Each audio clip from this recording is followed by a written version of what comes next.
അത് വിശുദ്ധ ലൂക്കോസിൻ്റെ സുവിശേഷം 24-ാം അധ്യായം 30-31 വാക്യങ്ങളാണ്. ലൂക്കോസ് 24:30-31. അവരുമായി ഭക്ഷണത്തിന് ഇരിക്കുമ്പോൾ അവൻ അപ്പമെടുത്ത് അനുഗ്രഹിച്ച് നുറുക്കി അവർക്ക് കൊടുത്തു. ഉടനെ അവരുടെ കണ്ണ് തുറന്ന് അവർ അവനെ അറിഞ്ഞു. മതി, എല്ലാവരും ഇവിടേക്ക് ശ്രദ്ധിക്കണം.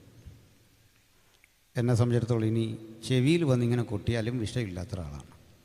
കാരണം ഞാൻ ജനിച്ചു വളർന്നത് ഈ കൊട്ട് കേട്ടാണ്. എരുമേലിയിലാണ് എൻ്റെ ജന്മദേശം. അതുകൊണ്ട് ഞാൻ ഉണരുന്നതേ ഈ കൊട്ട് കേട്ടായതുകൊണ്ട് നമ്മുടെ കൊട്ട് കേട്ടാലും എനിക്ക് പെട്ടെന്ന് ഉണർവ് വരികയില്ല. അതുകൊണ്ട് നിങ്ങൾ മൈൻഡ് ചെയ്യണ്ട, ഇനി ശ്രദ്ധിച്ചിരിക്കണം. ആ കുഞ്ഞുങ്ങൾക്കൊക്കെ സന്തോഷമല്ല, അവർ നടത്തട്ടെ, അതിന് പിണക്കമൊന്നുമില്ല. നമ്മുടെ കുഞ്ഞുങ്ങളൊക്കെ ആണ്, അവർ ആടുകയോ ഓടുകയൊക്കെ ചെയ്യട്ടെ. കർത്താവ് ജനിച്ചുകൊണ്ട് അങ്ങനെയൊക്കെ ഒരു പ്രയോജനം ഉണ്ടാകട്ടെ. ഹല്ലേലൂയ. ശ്രദ്ധിച്ചിരിക്കണമല്ലോ. നമ്മൾ വിശുദ്ധ ലൂക്കോസിൻ്റെ സുവിശേഷത്തിൽ നിന്നാണ് ഒരു തിരുവെഴുത്ത് വായിച്ചത്. ലൂക്കോസ് ഒരു ഫിസിഷ്യനാണ്, വൈദ്യൻ, അപ്പോത്തിക്കരി, ഡോക്ടർ എന്നൊക്കെ പറയാം. ഒരു ഡോക്ടറുടെ ജോലി നമ്മെ പൂർണ്ണരാക്കുക എന്നതാണ്, നമ്മെ പെർഫെക്റ്റ് ആക്കുക. രണ്ടുപേരാണ് നമ്മളെ പൂർണ്ണരാക്കുന്നത്. കാരണം മനുഷ്യന് അപൂർണതയുണ്ട്, കുറവുണ്ട്. എല്ലാ മനുഷ്യർക്കും അപൂർണത, കുറവുണ്ടെന്ന് ആണ് പൊതുവിലൊരു ധാരണ. എൻ്റെ അറിവിൽ അങ്ങനെ കുറവില്ലാത്ത ഒരാളെ ഞാൻ മനസ്സിലാക്കിയിട്ടുള്ളൂ. ഒരു ഇന്ത്യക്കാരനാണ്, അതിൽ അഭിമാനമുണ്ട്. കർത്താവ് ഇന്ത്യക്കാരനല്ല, കുറവില്ലാത്ത ആൾ തന്നെയാണ്. ഒരു മനുഷ്യനെന്ന നിലയിൽ കുറവില്ലാത്ത ഒരാളായിട്ട് പരിചയപ്പെട്ടതൊരു സുപ്രീം കോടതി ജഡ്ജിയാണ്. അദ്ദേഹത്തിൻ്റെ പേര് ജസ്റ്റിസ് പരിപൂർണൻ എന്നാണ്. അങ്ങനെ ബാക്കി മനുഷ്യരെക്കുറിച്ചൊന്നും അങ്ങനെ ഒരു പേര് കേട്ടിട്ടില്ല. റിട്ടയർഡ് ആയതുകൊണ്ട് ഇത് കോട്ടലക്ഷ്യമൊന്നും വരത്തുമില്ല, പോട്ടെ. ബാക്കി മനുഷ്യരെല്ലാം എന്തൊക്കെയോ കുറവുള്ളവരാണ്. അത് നമ്പ്യാരൊരു കവിതയിൽ പറയുന്നുണ്ട് രസകരമായിട്ട്. അപ്പോൾ ഈ കുറവുള്ള മനുഷ്യനെ പൂർണ്ണരാക്കാൻ അധ്വാനിക്കുന്നത് രണ്ടു കൂട്ടം മനുഷ്യരാണ്. ഒന്ന് ബ്യൂട്ടി പാർലറുകാരൻ, രണ്ട് ഡോക്ടറാണ്. ഇത് രണ്ടും അത്ര മോശമായ കാര്യമാണെന്ന് പറയാനും കഴിയില്ല. രസവഹമായൊരു പോസ്റ്റ് കണ്ടു.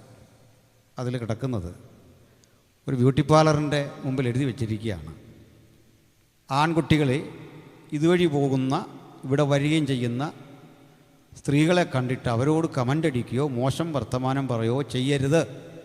കാരണം ചിലപ്പോൾ ഇവിടെ ഇറങ്ങിപ്പോകുന്ന ആൾ നിങ്ങളുടെ മുത്തശ്ശിയാകാം. മനസ്സിലായില്ലേ? ഇതിനകത്തോട്ട് കയറിയിട്ട് ഇറങ്ങിപ്പോകുന്ന ആൾ ചിലപ്പോൾ നിങ്ങൾ വല്യമ്മച്ചിന്ന് വിളിച്ച ആളാകും. പക്ഷെ ഞങ്ങൾ എങ്ങനെ ആക്കും അവരെ? മേക്കപ്പ് ഇട്ട് 18കാരിയായിട്ട് തിരിച്ചു വിട്ടുകൊണ്ട് സൂക്ഷിച്ചു വേണം ഇത് ചെയ്യാൻ. എന്നാൽ ഡോക്ടറുടെ ജോലി അതല്ല. അദ്ദേഹത്തിന് നമ്മളെ രോഗം മാറ്റി പൂർണ്ണരാക്കണം. അതുകൊണ്ട് ഡോക്ടർ ചോദിക്കും, സുഖമായോ? എങ്ങനെ ചോദിച്ചാൽ അതിൻ്റെ അർത്ഥം പുതിയൊരു രൂപം നമ്മൾ പ്രാപിച്ചോന്നല്ല, നമ്മളെ മുമ്പ് കണ്ടതുപോലായോ, ഭൂതകാലത്തിലേക്ക് എത്തിയോ, പഴയ രൂപത്തിലേക്ക് എത്തിയോ. പക്ഷെ ഡോക്ടർക്കൊരു പരിമിതിയുണ്ട്. ആരെപ്പോലെ ആക്കണം എന്ന് ഡോക്ടർക്ക് അറിയില്ല. കാരണം ഡോക്ടർ കണ്ട സകല മനുഷ്യരും എന്തോ അപാകതയുള്ളവരാണ്, കുറ്റമുള്ളവരാണ്, കുറവുള്ളവരാണ്. അപ്പോൾ പിന്നെ സംഭവിക്കുന്നത് ഒരു താരതമ്യമാണ്. ആരെ താൻ കണ്ടതിൽ കൊള്ളാവുന്ന ഒരുവനെ, താൻ കണ്ടതിൽ ശരീരഘടനയോ അല്ലെങ്കിൽ ശരീരത്തിൻ്റെ പ്രവർത്തനങ്ങളോ ആന്തരിക അവയവങ്ങളുടെ രൂപഭാവങ്ങളോ ഒക്കെ ഉള്ള ചിലരെ ഓർമ്മ വന്നിട്ട് അതുപോലെയാക്കണം, ചികിത്സിക്കണം. അത്രയൊരു വൈദ്യനാണ് ലൂക്കോസ്. രണ്ടാണ് തൻ്റെ സുവിശേഷങ്ങളിലും എഴുത്തുകളിലും ഒക്കെ പറയുന്നത് ഒരു ഡോക്ടറുടെ ഭാഷയാണ്. എന്താ പറയുക? ലുസ്ത്രയിൽ അമ്മയുടെ ഉദരം മുതൽ അംഗവൈകല്യമുള്ളൊരു മനുഷ്യനെ കണ്ടു, മുടന്തനായൊരു മനുഷ്യനെ കണ്ടു. അത് ഡോക്ടർ നോക്കിയാൽ ഒറ്റ നോട്ടത്തിലറിയാം ഇതെന്ന് തുടങ്ങി. നമ്മൾ നോക്കിയാൽ പറയും പുതുപ്പള്ളി സിറ്റി ഇരിക്കുന്ന കാലം മുതൽ അവൻ അങ്ങനെയാണ്. പക്ഷെ ഡോക്ടർ പറയും അമ്മയുടെ ഉദരം മുതൽ അവൻ്റെ അവസ്ഥ ഇതാണ്. ആ കണ്ണിൻ്റെ സവിശേഷത അതാണ്. ഇപ്പം പൂർണ്ണത എന്താണ്? ദൈവം സൃഷ്ടിച്ച മനുഷ്യൻ അപാകതയുള്ളവനായിരുന്നു. ഞാൻ പറയുകയല്ല. എന്നാൽ ഇന്ന് നമുക്ക് അപാകതയുണ്ടോ? ഉണ്ട്. എന്തൊക്കെ? ഒരു നിശ്ചിത ഡെസിബലിന് മുകളിലെ ശബ്ദം നമുക്ക് കേൾക്കാനാവില്ല. വലിയ ശബ്ദം കേൾക്കാനാവില്ല. അതാണ് ഈ സൂപ്പർസോണിക് വിമാനങ്ങളും ശബ്ദത്തിൻ്റെ ആ സംവിധാനം ഉപയോഗിച്ചുള്ള വിമാനങ്ങൾ ഇന്ന് ലോകരാജ്യങ്ങൾ ഉപയോഗിക്കാത്തത്. ആ ശബ്ദം നമുക്കുണ്ടാക്കുന്ന ആഘാതം അത് വലുതാണ്. രണ്ടാമത്, ചിലതരം കാഴ്ചകൾ നമുക്ക് കാണാനാവില്ല. നിശ്ചിത പരിധിക്കുള്ളിലെ കാഴ്ച കാണാം, അതിനപ്പുറത്തെ കാഴ്ചകൾ കാണാനാവില്ല. മനുഷ്യൻ ത്രിമാനമായ കാഴ്ചകൾ, 3D ഡൈമെൻഷനിലെ കാഴ്ച കാണും. എൻ്റെ മുഖം, ശരീരത്തിൻ്റെ ഇരുഭാഗം നിങ്ങൾ കാണും. പിന്നിലേക്കുള്ള ഭാഗം മുമ്പിലേക്കവർക്ക് കാണാനാവില്ല. അപ്പോൾ ത്രിമാന ഘടകങ്ങളെ, ത്രിമാന രൂപങ്ങളെ കാണാം, 4ാം ഡൈമെൻഷനിലുള്ളത് കാണാനാവില്ല. ഇതാണ് മനുഷ്യൻ്റെ പരിമിതി. ഇനി അതുകൂടാതെ നാച്ചുറൽ അല്ലാത്ത ചില കാഴ്ചകളുണ്ട്, അതും കാണാനാവില്ല. എന്ന് പറഞ്ഞാൽ ദൂതനായിരിക്കുന്ന അളവിൽ നമുക്ക് കാണാനാവില്ല. കണ്ടിട്ടുണ്ട്, അത് കൃപ കൊണ്ടാണ്, അല്ലാതെ കാണാനാവില്ല. ദൂതനായിരിക്കുന്ന അളവിൽ ദൂതനെ കാണാൻ നമുക്ക് ഇപ്പോഴത്തെ രീതിയിൽ കഴിയില്ല. അതുകൊണ്ടാണ് ദൂതനെപ്പറ്റി നമുക്ക് വലിയ ഗ്രാഹ്യവുമില്ല. അതുകൊണ്ടാണ് ചിലർ പ്രാർത്ഥിക്കുമ്പോൾ നമ്മുടെ വീടിനെയൊക്കെ ഏൽപ്പിച്ചിട്ട് പ്രാർത്ഥിക്കും. യോഗത്തിന് പോവാണ്, ഗബ്രിയേൽ മിഖായേൽ ദൂതന്മാർ കാവലായിരിക്കണം. എന്തോ കാര്യത്തിനാണ്? അവിടെ എന്തോ ഇരുന്നിട്ട് ഈ ഗബ്രിയേലും മിഖായേലും വന്ന് നിൽക്കുന്നത്. ഒരു കോഴിക്കൂടും 2 പശുവും ഇതൊക്കെ ഉള്ളൂ. അതിനിപ്പോൾ ഗബ്രിയേലും മിഖായേലും വേണ്ട. മനസ്സിലായില്ലേ? പിടിയിട്ടില്ല. ഒരു ചെറിയ ആക്ഷൻ നടക്കുന്നത് DGPയുടെ സാന്നിധ്യമൊന്നും ആവശ്യമില്ല. അതുകൊണ്ട് പറഞ്ഞാണ്. ദൂതനാരാണ്, ദൂതൻ്റെ ശക്തി എന്താണ്, അദ്ദേഹത്തിൻ്റെ റാങ്ക് എന്താണ്, ഈ വ്യക്തിത്വത്തെ വേണ്ടും വിധത്തിൽ നമുക്ക് ഗ്രാസ്പ് ചെയ്യാൻ പറ്റില്ല. മറ്റൊന്നുണ്ട്, നമുക്ക് പിശാചുക്കളെയും കാണാനാവില്ല എന്നുള്ളൊരു പൊതു തത്വമല്ല കേട്ടോ. കണ്ടിട്ടുള്ളവരൊക്കെ ഉണ്ട്. സാന്ദർഭികമായ ചില വെളിപ്പെടുത്തലുകളിലൂടെ അതീന്ദ്രിയ ലോകത്തിലെ ആ ശക്തികളെയും ദൈവം ചിലപ്പോൾ കാണിച്ചു എന്ന് വരാം. പക്ഷെ പൊതുവെ മനുഷ്യന് പിശാചുക്കളെ, പരേതാത്മാക്കളെ, അതുമല്ലെങ്കിൽ മറ്റ് ദുരാത്മശക്തികളെ, അവയ്ക്ക് ഒത്തിരി ഗ്രൂപ്പുകളുണ്ട്. ദൂതഗണങ്ങളെ ഒന്നും കാണാനാവില്ല. ചിലതരം ശബ്ദം കേൾക്കാൻ കഴിയില്ല, ചിലതരം കാഴ്ച കാണാനാവില്ല. ഇതൊരു വസ്തുതയാണ്. എന്നാൽ സാങ്കേതികമായ സംവിധാനങ്ങളിലൂടെ നമുക്ക് അനുവദനീയമായ ചില കാഴ്ചകൾ കാണാം. ഉദാഹരണം, കണ്ണട വെക്കുമ്പോൾ എനിക്ക് എന്നെ സംബന്ധിച്ചിടത്തോളം ദൂരെയുള്ള മനുഷ്യരെ നന്നായിട്ട് കാണാം. അതുകൊണ്ട് ഇന്നലെ ചായ തന്ന ആളിനെ അടുത്ത് കണ്ടാൽ അറിയില്ല ഇതാരാണ്. ഞങ്ങൾ കുടുംബപരമായിട്ട് തന്നെ ദീർഘദൃഷ്ടിയുള്ള മനുഷ്യരായിരുന്നു. അതെനിക്ക് കിട്ടി കൃത്യമായിട്ട് ഈ ഒരു കഴിവ്. അതുകൊണ്ട് -2 സ്പെക്സ് വെച്ചാണ് ഞാൻ ദൂരെ ഇരിക്കുന്ന മനുഷ്യരെ, ഇവിടെ ഇരിക്കുന്ന മനുഷ്യരെ കാണുന്നത്. ഈ ഒരു പ്രശ്നമുണ്ട്. അപ്പോൾ ഈ സാങ്കേതിക വിദ്യ ഉപയോഗിച്ചുകൊണ്ട് നമ്മൾ കാണുന്നുണ്ട്. എങ്ങനെയാണ്? ഇനി മറ്റൊന്ന്, കുറേ കൂടി ആധികാരികമായി, ഇപ്പോൾ ഞാനിവിടെ പ്രസംഗിച്ചുകൊണ്ടിരിക്കുന്ന രംഗം ദൂരത്തിരുന്ന ഒരാൾക്ക് കാണാൻ TV ഒന്നും അല്ലാത്ത, അല്ലെങ്കിൽ വീഡിയോ അല്ലാത്ത സംവിധാനങ്ങളുണ്ട്. GPS ഉണ്ട്. 70കളിൽ അമേരിക്കയിൽ ആരംഭിച്ചതാണ് ആ സംഭവം. ശീതയുദ്ധം കൊടുമ്പിരിക്കൊണ്ടിരിക്കുന്ന കാലത്ത് അമേരിക്ക കണ്ടെത്തിയ ഗ്ലോബൽ പൊസിഷനിങ് സിസ്റ്റം, ഈ സംവിധാനമൊക്കെ നമുക്ക് അടുത്ത കാലത്താണ് കിട്ടുന്നത്. ആവശ്യമുള്ള ഘട്ടത്തിൽ കിട്ടിയില്ല. 99ൽ നമ്മൾ പാകിസ്ഥാനും ഇന്ത്യയും യുദ്ധം നടക്കുമ്പോൾ ഇന്ത്യ അമേരിക്കയോട് ആവശ്യപ്പെട്ടിരുന്നു, ആ GPS ഞങ്ങൾക്കൊന്ന് തരണം. അന്ന് അമേരിക്ക തന്നില്ല. നമ്മൾ സ്വയം മറ്റ് വഴികൾ കണ്ടെത്തിയാണ് ഇതിനെയൊക്കെ നേരിട്ടത്. ഇനിയിപ്പോൾ നമുക്കെല്ലാം GPS ഓൾറെഡി അലൗഡാണ്. അത് ഓപ്പണാക്കി കൊടുത്തു. ഡിഫൻസിൻ്റെ ഭാഗമായിട്ടാണ് അമേരിക്ക പണ്ട് GPS. അപ്പോൾ ചുരുക്കി പറഞ്ഞാൽ കാഴ്ചകളെ അങ്ങനെ കുറേയൊക്കെ, അതും ആ കാഴ്ചകളുടെ പ്രത്യേകത എന്താണെന്ന് അറിയണ്ടേ? മറഞ്ഞിരിക്കുന്ന ഒരു മാർമിക സത്യത്തെ അല്ല കാണുന്നത്. അമേരിക്ക ഇരിക്കുന്ന മനുഷ്യനെ അമേരിക്കക്കാരൻ കാണുന്നത് പോലെ ഇവിടെ ഇരിക്കുന്ന നമുക്ക് കാണാൻ പറ്റുന്ന സാങ്കേതിക വിദ്യ, ഇതിനെയൊക്കെ നമുക്ക് ഇങ്ങനെ സംശയിക്കാം. നമ്മുടെ മുമ്പിൽ നിന്ന് ദൈവം ചില കാഴ്ചകൾ മാറ്റിയിരിക്കുന്നു. നമ്മുടെ മുമ്പിൽ നിന്ന് ദൈവം ചില കേൾവികൾ മാറ്റിയിരിക്കുന്നു. അതിനെ നമുക്ക് അത്രയും കൊണ്ട് നിർത്താം. ഇനി ഇവിടെ കേൾവിയില്ലാത്ത മനുഷ്യരുണ്ടാവും, കാഴ്ച വേണ്ടത്ര ഇല്ലാത്തവരുണ്ടാവും, ജന്മനാ വൈകല്യമുള്ള മനുഷ്യരുണ്ടാവും. പണ്ടത്തെ മനുഷ്യർ ഇത്തരം ആളുകളെ കുറെ കൂടി ടോർച്ചർ ചെയ്തിരുന്നു. ഇപ്പോൾ പ്രായമുള്ള ആളുകൾ പറയും പണ്ടൊക്കെ നല്ല സന്തോഷമായിരുന്നു, പണ്ടാരും നല്ലതെന്ന് പറയും. പക്ഷെ പണ്ടത്തെ മനുഷ്യർ കുഷ്ഠരോഗികളെ വല്ലാതെ ടോർച്ചർ ചെയ്തിരുന്നു, കണ്ണ് കാണാത്തവരെ ടോർച്ചർ ചെയ്തിരുന്നു, അംഗവൈകല്യമുള്ളവരെ ആ പേര് പറഞ്ഞ് ആക്ഷേപിച്ചിരുന്നു. അയാൾക്ക് പേരുണ്ടെങ്കിലും കണ്ണറിയാത്തൊരു മനുഷ്യനെ കണ്ണറിയാത്ത ആളെന്നുള്ള നിലയിൽ തന്നെ ആക്ഷേപിച്ചിരുന്നു.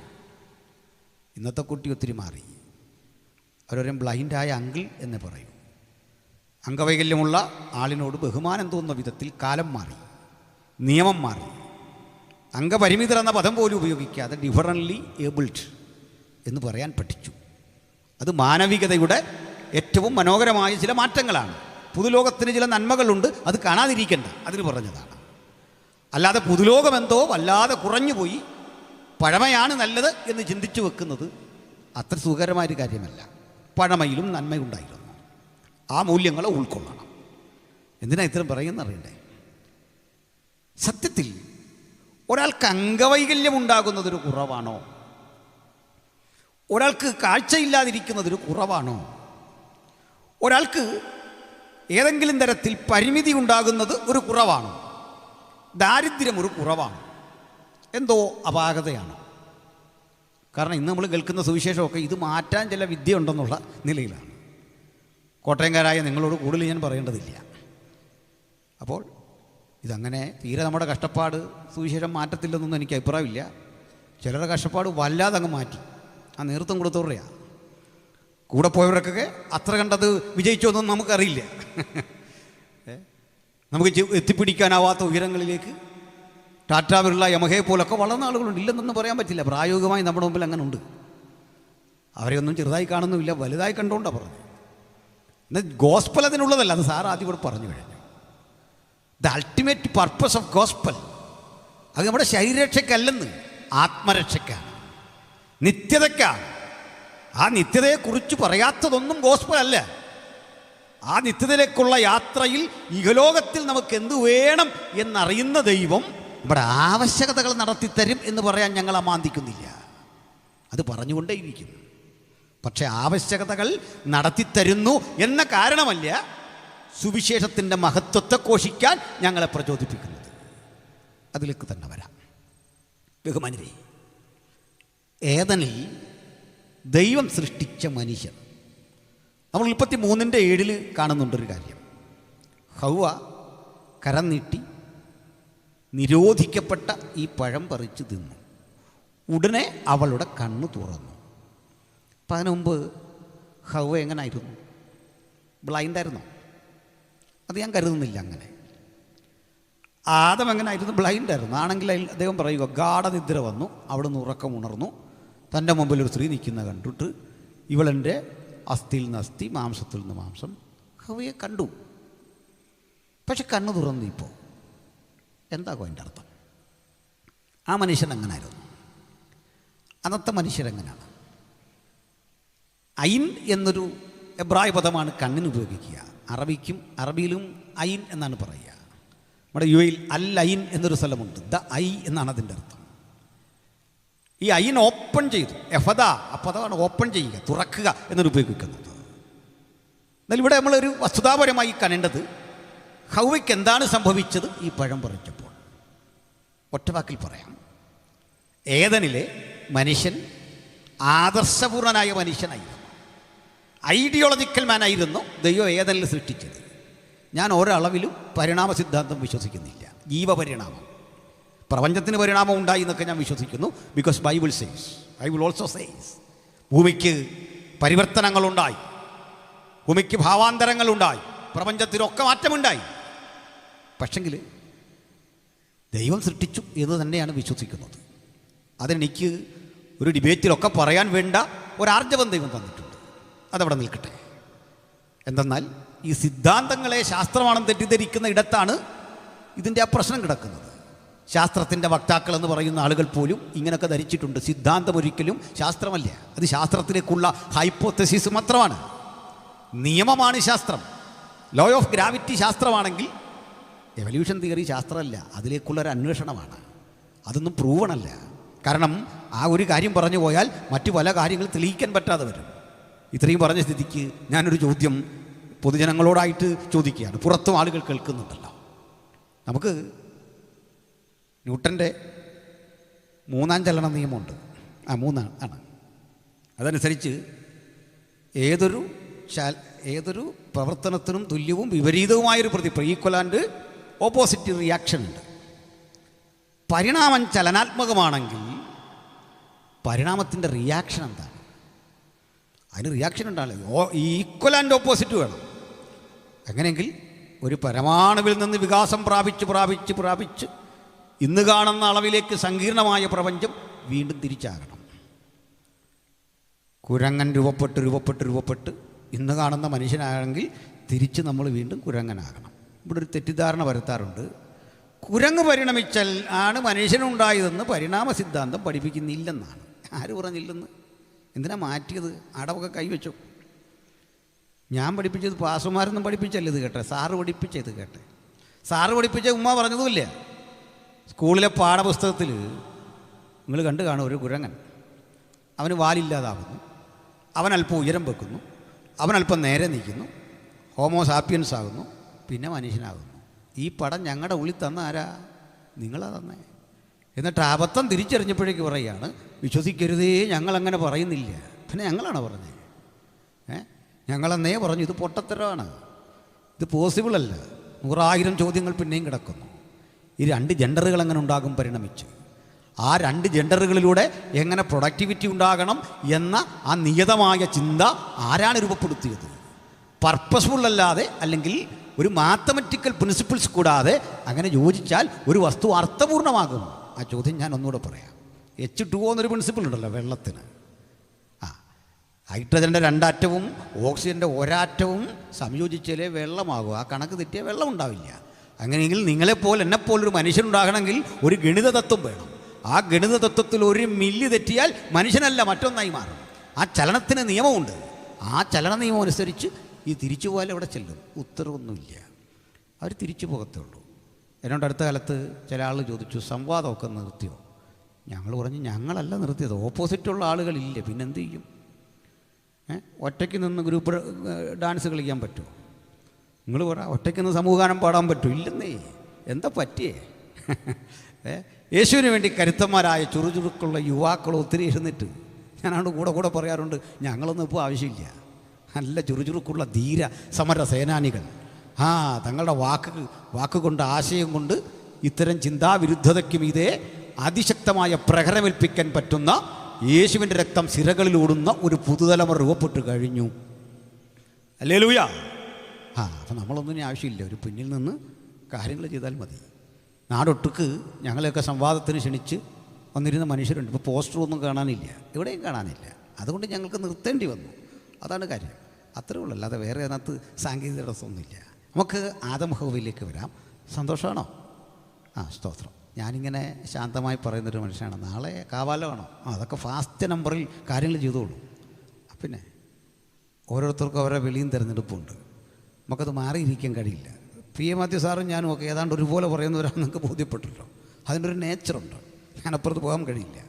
അപ്പോൾ അത് അപാകതയൊക്കെ പരിഹരിച്ച് അവർ കൈകാര്യം ചെയ്തോളൂ അടുത്ത ദിവസം വരുന്ന ആളുകൾ. സ്തോത്രം. അതുകൊണ്ട് ഞാനതുപോലെ പറയാറുണ്ട്, ഈ പാട്ടുകാരോടും പറയാറുണ്ട്, നിങ്ങൾ ഒത്തിരി പ്രസംഗിക്കരുത്, ഈ പാടാൻ വിളിച്ച് അങ്ങ് പാടിയോ.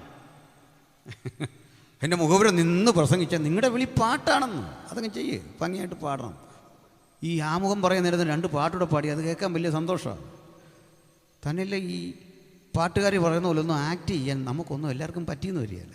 ഇങ്ങനെ വെക്കാം എന്നൊക്കെ പറഞ്ഞാൽ നടക്കുകയില്ല. ആദ്യമൊക്കെ ഞാൻ അടുത്ത കാലത്ത് ഒരു ഗ്രാജുവേഷന് പോയി, എൻ്റെ വൈഫും ഉണ്ട്, ഇന്നും വന്നിട്ടുണ്ട്. അവിടെ ചിലപ്പോൾ നല്ല പരിപാടിയാണ്. ഇപ്പോൾ ആ പയ്യൻ പറയുന്ന പോലെ ഒന്നും ചെയ്യാനുള്ളൊരു ആരോഗ്യം എനിക്കില്ല. 2 സ്ട്രോക്ക് ഒക്കെ വന്ന ആളാണ് ഞാൻ. അറ്റാക്കല്ല, സ്ട്രോക്കാട്ടോ, അത് വന്ന ആളാണ്. ഇപ്പോൾ ഇങ്ങനെ കാണിക്കുന്നതുള്ള ഈ വണ്ടിയുടെ വൈപ്പർ ആടുന്ന പോലൊക്കെ ഇങ്ങനെ പുള്ളി വെച്ചിട്ട് നമുക്ക് ഇങ്ങനെ വെക്കാം എന്നൊക്കെ പറയുന്നുണ്ട്. ഒന്നും അതേ പരപ്രേരണ കൊണ്ടൊന്നും ചെയ്യരുതെന്ന് ചിന്തിക്കുന്ന ആളാണ് ഞാൻ. അപ്പോൾ ഞാൻ മിണ്ടാതിരിക്കുന്ന കണ്ടപ്പോൾ ഈ ചങ്ങാതി പറയാ, സൈലൻ്റായിട്ടിരുന്നോ, ഇപ്പം സൈലൻ്റ് അറ്റാക്കുള്ള സമയമാണെന്ന് ഓർത്തോണം. എന്തൊരു കാര്യമാണെന്ന് ആലോചിച്ച്.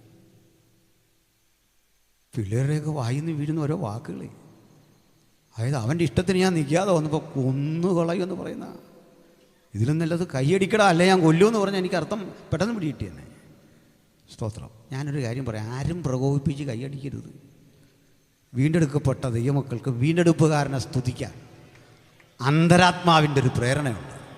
ആ പ്രേരണ അനുസരിച്ച് സ്തുതിക്കുമ്പോൾ ഞാൻ ആരാധിക്കുന്നത് വചനത്തിൻ്റെ ഒരു വെളിപ്പാട് പ്രസംഗിക്കുമ്പോൾ കിട്ടും. അപ്പോൾ നമ്മൾ ആരാധിച്ചു, അതാ നാച്ചുറൽ. അത് നാച്ചുറൽ. അന്നേരം ആരും ഒന്നും പറയട്ടെ, ഇനി വരികയില്ലേ. സ്തോത്രം. ഈ ആത്മനിറവും അന്യഭാഷാ ഭാഷണമൊക്കെ നിന്നുപോയി എന്ന് പറയുന്ന ഒരു ഗ്രൂപ്പിൽ ഞങ്ങൾ കുറേ പേര് ഒരിക്കൽ പോയിരുന്നപ്പോൾ അത് ബഹുമാന്യനായ പരേതനായ തിരുവട്ടാർ പ്രസംഗിക്കുകയാണ്. എന്തൊരു ആനന്ദമാണ്. ആ വചനം ഇങ്ങോട്ട് വരുമ്പോൾ ഞങ്ങൾ കുറേ പേര് അങ്ങോട്ട് പ്രതികരിച്ചപ്പോൾ ഒരു വോളണ്ടറി വന്നിട്ട് പറയാം, ഇവിടെ നിന്ന് ഉഴപ്പാൻ പറ്റിയില്ല. എന്താ ചെയ്യുന്നത്? ഇതെങ്ങോട്ടാണ് കൊണ്ടുപോകാൻ? ചിലർ പോയാൽ അങ്ങോട്ട് എക്സ്ട്രീമിൽ, ചിലർ പോയാൽ ഇവിടെ നിൽക്കാൻ സമ്മതിക്കില്ല. ആകെപ്പാടെ വിഷയം ഇതൊന്നും അല്ല പ്രിയപ്പെട്ടവരെ. നമുക്കൊരു ഇൻബിറ്റ്വീൻ ശരിയാണ് ഞാൻ വിശ്വസിക്കുന്നു കേട്ടോ. അതിൻ്റെ ഇടയ്ക്കൊരു ശരിയുണ്ട്. ആത്മനിറവും ആവേശവും ഒക്കെ വന്നാൽ അതിന് നൃത്തമൊക്കെ ഉണ്ടെന്ന്. ഇത് കൈവിട്ടു പോകരുതെന്ന്. പട്ടം പറക്കും നല്ലതാണ്, പക്ഷേ നൂല് നമ്മുടെ കയ്യിലിരിക്കണം. ഇത് കൈവിട്ടു പോകരുത്. അവിടെയാണ് പട്ടമാണെന്ന് പറഞ്ഞ് ഒട്ടിച്ചവിടെ വെച്ചാൽ കടക്കാരൻ വെച്ചേക്കുന്നില്ല വെക്കരുത്. അവൻ്റെ പട്ടം പറക്കുകയല്ല, അവിടെ ഇരിക്കത്തുള്ളൂ. ഇത് വർക്ക് ചെയ്യണം, ചലനാത്മകമാണല്ലേ.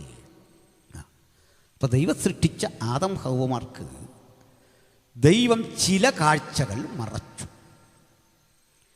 ആ മറച്ച കാഴ്ചകളിലേക്കുള്ള അന്വേഷണമാണ് ഹവ്വയുടെ പരാജയം.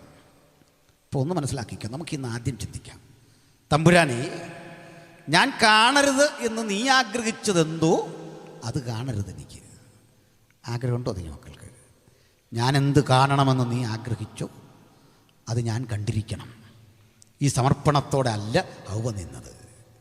പാമ്പവളെ വഴിതെറ്റിച്ചു.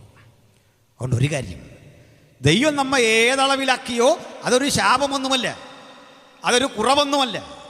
അത് കുറവല്ല എന്ന് പറയാൻ എന്നെ പ്രേരിപ്പിക്കുന്നൊരു ഘടകമുണ്ട്. ബൈബിളിൽ ഒരന്ധനെ കാണാം, നിരവധി അന്ധന്മാരെ കാണാം. ഒരാളാണ് നമ്മുടെ ബർത്തിമായി. ആ തിമായിലൂടെ വരണം.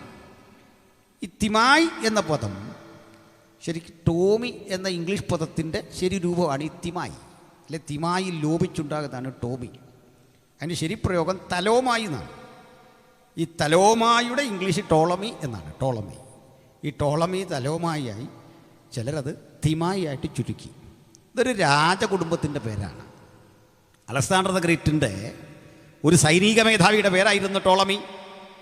ഈ ടോളമി അലക്സാണ്ടർ മരിച്ച ശേഷം പിളർന്നു പോയി ഈജിപ്റ്റ് കേന്ദ്രീകരിച്ചൊരു രാജ്യമുണ്ടാക്കി. ടോളമി രാജവംശം നിലവിൽ വന്നു. അവർ സംഗീത നിപുണരും വിജ്ഞാന സമ്പന്നരുമായ ആളുകളായിരുന്നു. അതിലൊരു ടോളമിയാണ് നമ്മുടെ പഴയ നിയമം വിവർത്തനം ചെയ്യാൻ വേണ്ടി കൂലി കൊടുത്ത് ആളുകളെ സജ്ജീകരിച്ച് യേശു ജനിക്കുന്നതിനും 3 നൂറ്റാണ്ടുകൾക്കപ്പുറത്ത് ടോളമി ഫിലാഡൽഫസ് എന്നൊരാൾ ഇത് പരിഭാഷപ്പെടുത്തി വെച്ചു. ആ പരിഭാഷയാണ് LXX എന്ന് പറയുന്നത്, സെപ്റ്റുവജൻ്റ് എന്ന് പറയുന്നത്. യേശുവിൻ്റെ കാലത്തെ ആളുകളും അനുഗ്രഹീതരായ അപ്പോസ്തലന്മാരും ഒക്കെ ഉപയോഗിച്ച ഗ്രീക്ക് ബൈബിള് ആ ടോളമി ഫിലാഡൽഫസിൻ്റെതായിരുന്നു.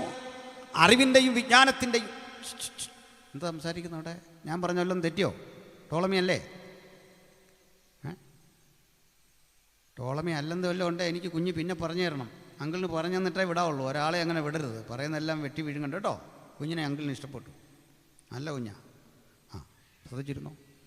ഒന്നാമത് എനിക്കൊത്തിരി പ്രശ്നമുള്ള ആളാണ്. അതുകൊണ്ട് എവിടെ നിന്ന് എന്താ വരുന്നതെന്ന് അറിഞ്ഞ് ഇങ്ങനെ നോക്കി നിൽക്കുകയാണ്. മനസ്സിലായില്ലേ? ഞാൻ പേടിച്ച ഇവിടെ നിൽക്കുന്നത്. പിന്നെ ഒരു കൃപയിൽ ഇങ്ങനെ നിന്ന് പോകുന്ന സ്തോത്രം. അപ്പോൾ ശ്രദ്ധിക്കുക, ടോളമി ഫിലാഡൽഫസ് അടക്കമുള്ള ആളുകൾ ബൈബിളിൻ്റെ പരിഭാഷയിൽ ഏർപ്പെട്ടു. 72 വൈയാകരണന്മാരെ കൊണ്ടുവന്ന് മുഴുവൻ ബൈബിളും പരിഭാഷപ്പെടുത്താൻ ആരംഭിച്ചു. ഓൾഡ് ടെസ്റ്റമെൻറ്റ് 2 പേർ ആ പാതി വഴിയിൽ മരിച്ചുപോയി. ബാക്കി 70 പേരുടെ പേരിൽ അറിയപ്പെടുന്ന ഈ ട്രാൻസ്ലേഷൻ ഉണ്ട്. അതാണ് അപ്പോസ്തലന്മാർ പിന്നെ ഉപയോഗിച്ചത്. എബ്രായ ലേഖനത്തിലേക്ക് 106 പരം ഉദ്ധരണികൾ വന്നത് അതിനുള്ളിൽ നിന്നാണ്. ഇത്തരത്തിൽ അനുഗ്രഹീതനായ ഒരു പശ്ചാത്തലമുള്ള ഒരു ചരിത്രമുള്ള ടോളമി. പിന്നീട് കാലമേറെ കഴിഞ്ഞപ്പോൾ ഈ ടോളമി രാജവംശമൊക്കെ തകർന്നു. എങ്കിലും ഈ ടോളമിയുടെ പേര് മക്കൾക്കിടുന്നത് ആൾക്ക് വലിയ സന്തോഷമായി. ഈ സച്ചിൻ എന്നൊക്കെ ഹീറോകളുടെ പേര് അല്ലെങ്കിൽ അതുമല്ലെങ്കിൽ സെലിബ്രിറ്റികളുടെ പേരിടുന്ന പോലെ എങ്ങോട്ട് തിരിഞ്ഞാലും ടോളമി. നമ്മൾ ഈ ഗോതമംഗലത്തൊക്കെ ചെന്നാൽ എങ്ങോട്ട് തിരിഞ്ഞാലും എൽദോസും കാണും, ബേസിലും കാണും. ഇത്തരം പേരുകളാണ്. അപ്പോൾ ഇത്തരം സെലിബ്രിറ്റികളുടെ പേരുകൾ കുഞ്ഞുങ്ങൾക്ക് ഇടുന്നത് പോലെ ഈ പേരുകൾ ഇട്ടിട്ട് ഈ പേര് ഒത്തിരി ആയി കഴിഞ്ഞപ്പോൾ തിരിച്ചറിയാൻ വേണ്ടിയിട്ട് നമ്മളിപ്പോൾ സച്ചിൻ ഒത്തിരി കുട്ടികൾക്ക് പേരായിട്ട് സച്ചിൻ കുഞ്ഞെന്ന് ഇടുന്ന പോലെ, സച്ചിൻ മോനെന്നൊക്കെ ഇടുന്ന പോലെ ഈ ടോമി എന്ന പേരിനോട് അല്ലെ തിമായി എന്ന പേരിനോട് ചേർത്ത് ബെർത്തിമായി എന്നൊക്കെ ഇടാൻ തുടങ്ങി. അങ്ങനെയാണ്. അപ്പോൾ ഓരോരുത്തരുടെ പേര് ബെർത്തിമായി അല്ലെ ബെർത്തലോമായി. പക്ഷെ അയാളുടെ പ്രശ്നം എന്താണെന്ന് അറിയണ്ടേ? കണ്ണ് കാണത്തില്ല. കണറിയാത്ത ബെർത്തിമായി. ആ മനുഷ്യന് പക്ഷെ ഭാവനാസമ്പന്നയായ ഒരമ്മയുണ്ടായിരുന്നു. അതുകൊണ്ടാണ് ഈ മകൻ ഈ പേരിട്ടത്. തൻ്റെ കുഞ്ഞിന് പരിമിതി ഉണ്ടെങ്കിലും ഒരമ്മയ്ക്കിത് ഒരു കണ്ണുപൊട്ടനല്ല. അമ്മ അവനെ കാണുമ്പോഴൊക്കെ വിഷമിക്കാറുണ്ട്. ഞാനൊരിക്കൽ അന്ധനായൊരു മനുഷ്യനെ പരിചയപ്പെട്ടു. അദ്ദേഹം ഒരു സാക്ഷ്യം പറഞ്ഞു. ജീവിതത്തിൻ്റെ ഏറ്റവും കഠിനമായ പ്രതിസന്ധിക്ക് നടുവിൽ വിഷം കഴിച്ച് മരിക്കാൻ ആ കുടുംബം തീരുമാനിച്ചു. ആഹാരമൊക്കെ ഉണ്ടാക്കി, അതിൽ വിഷം കലക്കി. മക്കളെല്ലാം അരികിൽ വിളിച്ചിട്ട് അപ്പനും അമ്മയും കടഭാരത്തിൻ്റെയും ദുഃഖത്തിൻ്റെയും ബുദ്ധിമുട്ടുകളുടെ നടുവിൽ ഇത് കലക്കി കൊടുക്കാൻ തുടങ്ങുമ്പോൾ ഒരു തോന്നൽ വന്നു. ഇതിലൊരാൾ ബ്ലൈൻഡാണ്. ഈ കുഞ്ഞിനിത് അറിയില്ല എന്താണ് കൊടുക്കുന്നത്. അവനെ ചതിക്കണമല്ലോ എന്നൊരു ചിന്ത കൊണ്ട് ഇതുവരെ ഇത് വേണ്ടാന്ന് വെച്ചു. അദ്ദേഹം പറഞ്ഞു, പാസ്റ്റർ, എൻ്റെ കാണാനാവാത്ത കണ്ണ് എൻ്റെ കുടുംബത്തിന് മുഴുവൻ രക്ഷ വരുത്താൻ ഒരു കാരണമായി. അതുകൊണ്ട് ഇങ്ങനെ മരണം വരെ ഇരിക്കുന്നതിൽ എനിക്ക് വിരോധമില്ല. അതുകൊണ്ട് അമ്മ ഈ കുഞ്ഞിനെ കാണുന്നത് പരിമിതികളുള്ള ആളായിട്ടല്ല, അത് കുഞ്ഞാണ്. നല്ലൊരു പേരിട്ട് കൊടുത്തു, ബെർത്തിമായി. ഈ പേര് കൊണ്ട് ജീവിക്കവേ അവൻ അമ്മയോട് ചോദിച്ചു കാണും, അമ്മ എന്താ എൻ്റെ പേരിൻ്റെ അർത്ഥം? പറഞ്ഞു കൊടുത്ത, മാനെ, നാടിനെ ഗംഭീരമായി ഭരിച്ചൊരു രാജകുടുംബത്തിലെ പേരാ നിനക്കിട്ട. ഈജിപ്റ്റ് ഭരിച്ച ഒരു രാജകുടുംബത്തിലെ പേര്. നീ അന്ധനാണെങ്കിലും ഈ പേര് നിനക്കൊരു കരുത്ത് തരും. ഈ പേര് നിനക്ക് ചില തിരിച്ചറിവുകൾ തരും. ആ പേര് ചില തീരുമാനങ്ങൾ കൈക്കൊള്ളാൻ നിന്നെ ബലപ്പെടുത്തും. അലക്സാണ്ടർ ദ ഗ്രേറ്റിൻ്റെ ആജ്ഞാനുവർത്തിയായി നിന്ന് അനവധി യുദ്ധതന്ത്രങ്ങളിൽ വിജയിച്ച ടോളമിയുടെ രാജകുടുംബത്തിൻ്റെ ആ പേരാ നിനക്ക് തന്നിരിക്കുന്നത്. അന്ധനായിരുന്നാലും നിന്റെ ധൈര്യം ചോർന്നു പോകണ്ട. അവന് യാചകനാ. പക്ഷെ അവൻ മറ്റൊന്നു കൂടി കേട്ടിട്ടുണ്ട്, ദാവീദിനെ പറ്റി. ദാവീദ് ഒരു അനുഗ്രഹിക്കപ്പെട്ട രാജാവാണെന്ന് കേട്ടിട്ടുണ്ട്. ആ രാജകുടുംബത്തിൻ്റെ ചരിത്രം കേട്ടിട്ടുണ്ട്. ആ രാജകുടുംബത്തെക്കുറിച്ചുള്ള പ്രവചന വാക്കുകൾ അമ്മ പറഞ്ഞു കൊടുത്തിട്ടുണ്ടാകും. പറഞ്ഞു കൊടുത്തു, മകനെ, ഈ രാജകുടുംബത്തിൽ നിന്ന് ഒരിക്കലൊരു മശിക പിറക്കും. ആ പിറക്കുന്ന മശികയ്ക്ക് ഒരു പ്രത്യേകതയുണ്ട്. അവിടുന്ന് വരുമ്പോൾ നിന്നെപ്പോലുള്ള കണ്ണുകൾ കാണും. മുടന്തന്മാർ എഴുന്നേറ്റ് നടക്കും. സംസാരശേഷി നഷ്ടപ്പെട്ടവർ വാചാലരാകും. ആർക്കും ചെയ്യാനാവാത്ത പ്രവൃത്തി ചെയ്യുന്ന ഒരു ദാവീദ് പുത്രനെ നീ മനസ്സിലാക്കിക്കൊള്ളണം. ഇതവൻ്റെ ഹൃദയത്തിൽ കിടന്നു. ഇന്ന് വചനം കേൾക്കുമ്പോൾ ഓർക്കണം, ദാവീദ് പുത്രനെക്കുറിച്ചുള്ള ഒരു വചനം മതി നമ്മുടെ ജീവിതത്തെ അടിമുടി മാറ്റിമറിക്കാനെങ്കിൽ. അകത്തും പുറത്തും ഇരിക്കുന്ന പ്രിയപ്പെട്ടവരെ, ഇന്ന് രാത്രി നമ്മൾ കേൾക്കുന്ന ഈ ദൈവജനത്തിലൂടെ ജീവിക്കുന്ന ദൈവപുത്രനെ ഹൃദയത്തിൽ കൊണ്ടിട്ട് ഉലകത്തോട് പറയാം, അവിടുന്നാണ് രക്ഷകൻ. നമ്മെ അടിമുടി മാറ്റിമറിച്ച് നമ്മുടെ ജീവിതത്തിന് ഊടും പാവം നെയ്യാൻ കഴിയുന്ന ആത്യന്തികനായ ദൈവത്തിൻ്റെ പുത്രൻ. അതുകൊണ്ട് നാശപട്ടണത്തിൻ്റെ പടിവാതിൽ കടന്ന് യേശുക്രിസ്തു എന്ന മഹാനുഭവൻ നടന്നു വരുമ്പോൾ പഠിപ്പും വിദ്യയുമുള്ള പൊതുജനങ്ങൾ വീമ്പിളക്കി പറഞ്ഞു, ദാ പോകുന്നു ശാസ്ത്രമറിയാത്തവൻ, തച്ചൻ്റെ മകൻ. ആക്ഷേപിക്കപ്പെടുന്ന നിരവധി പേരുകൾ കൊണ്ട് യേശുവിനെ അവഹേളിക്കുമ്പോൾ ഒരാളോടും പ്രതിവാദം പറയാതെ യേശു ഒറ്റക്കത് വഴി ഇതൊന്നും കേൾക്കാതെ നടന്നു വരുമ്പോൾ ഒരു കാര്യം ഓർത്തുകൊള്ളണം, ചില നിശ്ചയദാർഢ്യങ്ങൾ ആ ഹൃദയത്തിലുണ്ട്. ചിലത് ചെയ്തെടുത്തിട്ടേ അവിടുന്ന് മടങ്ങിപ്പോകൂ. നാളുകൾക്കപ്പുറത്ത് ശാപഗ്രസ്തമായ ജെരികോയുടെ പടിവാതിക്കലൂടെ അവൻ കടന്നു വരുമ്പോൾ, ഈ പട്ടണത്തിന് കട്ടളക്കാൽ വെക്കുമ്പോൾ, അടിസ്ഥാനം വിടുമ്പോൾ, ഇളയ മകനും മൂത്ത മകനും ഒക്കെ മരിക്കുമെന്ന ശാപം മൂടിക്കിടക്കുന്ന മണ്ണിലേക്ക് ആരും പോകാൻ അറക്കുന്ന ഇരുട്ടിൻ്റെ മണ്ഡലങ്ങളിലൂടെ ജൈത്രയാത്ര ചെയ്യുന്ന വെളിച്ചത്തിൻ്റെ രാജകുമാരൻ ഈ രാത്രി നമ്മുടെ മധ്യേ തലങ്ങും വിലങ്ങും നടകൊള്ളുന്നുണ്ട്. അവിടുത്തെ പാദസ്പന്ദനം കേൾക്കുന്ന ദൈവമക്കൾ കാതുകൂർപ്പിച്ച് പിടിച്ചുകൊണ്ട് പറയണം, ചിലതരം ശബ്ദങ്ങൾ ഞങ്ങൾക്ക് ഈ രാത്രി കേൾക്കാം. ലോകം അടച്ചു വച്ച ചില ശബ്ദങ്ങൾ കേൾക്കാം, ചില വ്യക്തികളെ കാണാം. അകക്കണ്ണുകൾ തുറന്നുകൊണ്ട് ആ കാഴ്ച കാണാൻ വേണ്ടി നിയോഗിതരായ ദൈവമക്കളെ ഓർത്ത് ഞാൻ ദൈവത്തെ സ്തുതിക്കുന്നു. ഹല്ലേലൂയ. പ്രിയരെ, അവിടേക്ക് വരുമ്പോൾ ഇവനൊരു വിളിക്കുക, യേശുവേ, ദാവീദ് പുത്ര, അവിടെ നിന്നോ എല്ലാ മനുഷ്യൻ മിണ്ടായിരിക്കടാ, മിണ്ടായിരിക്കടാ, മിണ്ടാതിരിക്കുക. അടുത്ത വചനം, അവനോ അധികം ശബ്ദത്തിൽ ഉച്ചത്തിൽ വിളിച്ചു. ഇവൻ ചെയ്തൊരു നിയമവിരുദ്ധ പ്രവൃത്തിയാണെന്നറിയോ? എന്താ കാര്യം? രാജ്യം ഭരിക്കുന്ന റോമാ കൈസറുണ്ടേ. ആ റോമാ കൈസർക്ക് കേൾക്കാൻ ഇഷ്ടമില്ലാത്ത കാര്യമാണ് യഹൂദന്മാർക്കൊരു മശിയ വരുന്നു പിറക്കുന്നുള്ളത്. നാട് ഭരിക്കുന്ന നാടുവാഴിയുണ്ടേ പീലാത്തോസ്. ആ നാട്ടിലൊരു നാട്ടുരാജാവുണ്ടേ ഹെരോദ. ഇവർക്കാർക്കും ഒരു മശികയെക്കുറിച്ച് കേൾക്കാൻ ആഗ്രഹമില്ല. മശിക തങ്ങളുടെ അവസരം തട്ടിക്കളയും, അധികാരം തട്ടിക്കളയും. അതുകൊണ്ട് ആ ശബ്ദം മുഴക്കാൻ താല്പര്യമില്ലാതെ ആളുകൾ ഇരിക്കവേ ഒരുവൻ ഒറ്റയ്ക്ക് പറയുക, നീയാണ് മശിക, നീയാണ് രാജാവ്, നിന്നെ തന്നെയാണ് ഞാൻ വിളിക്കുന്നത്, യേശുവേ ദാവീദ് പുത്ര. സ്പെസിഫൈ ചെയ്യുക.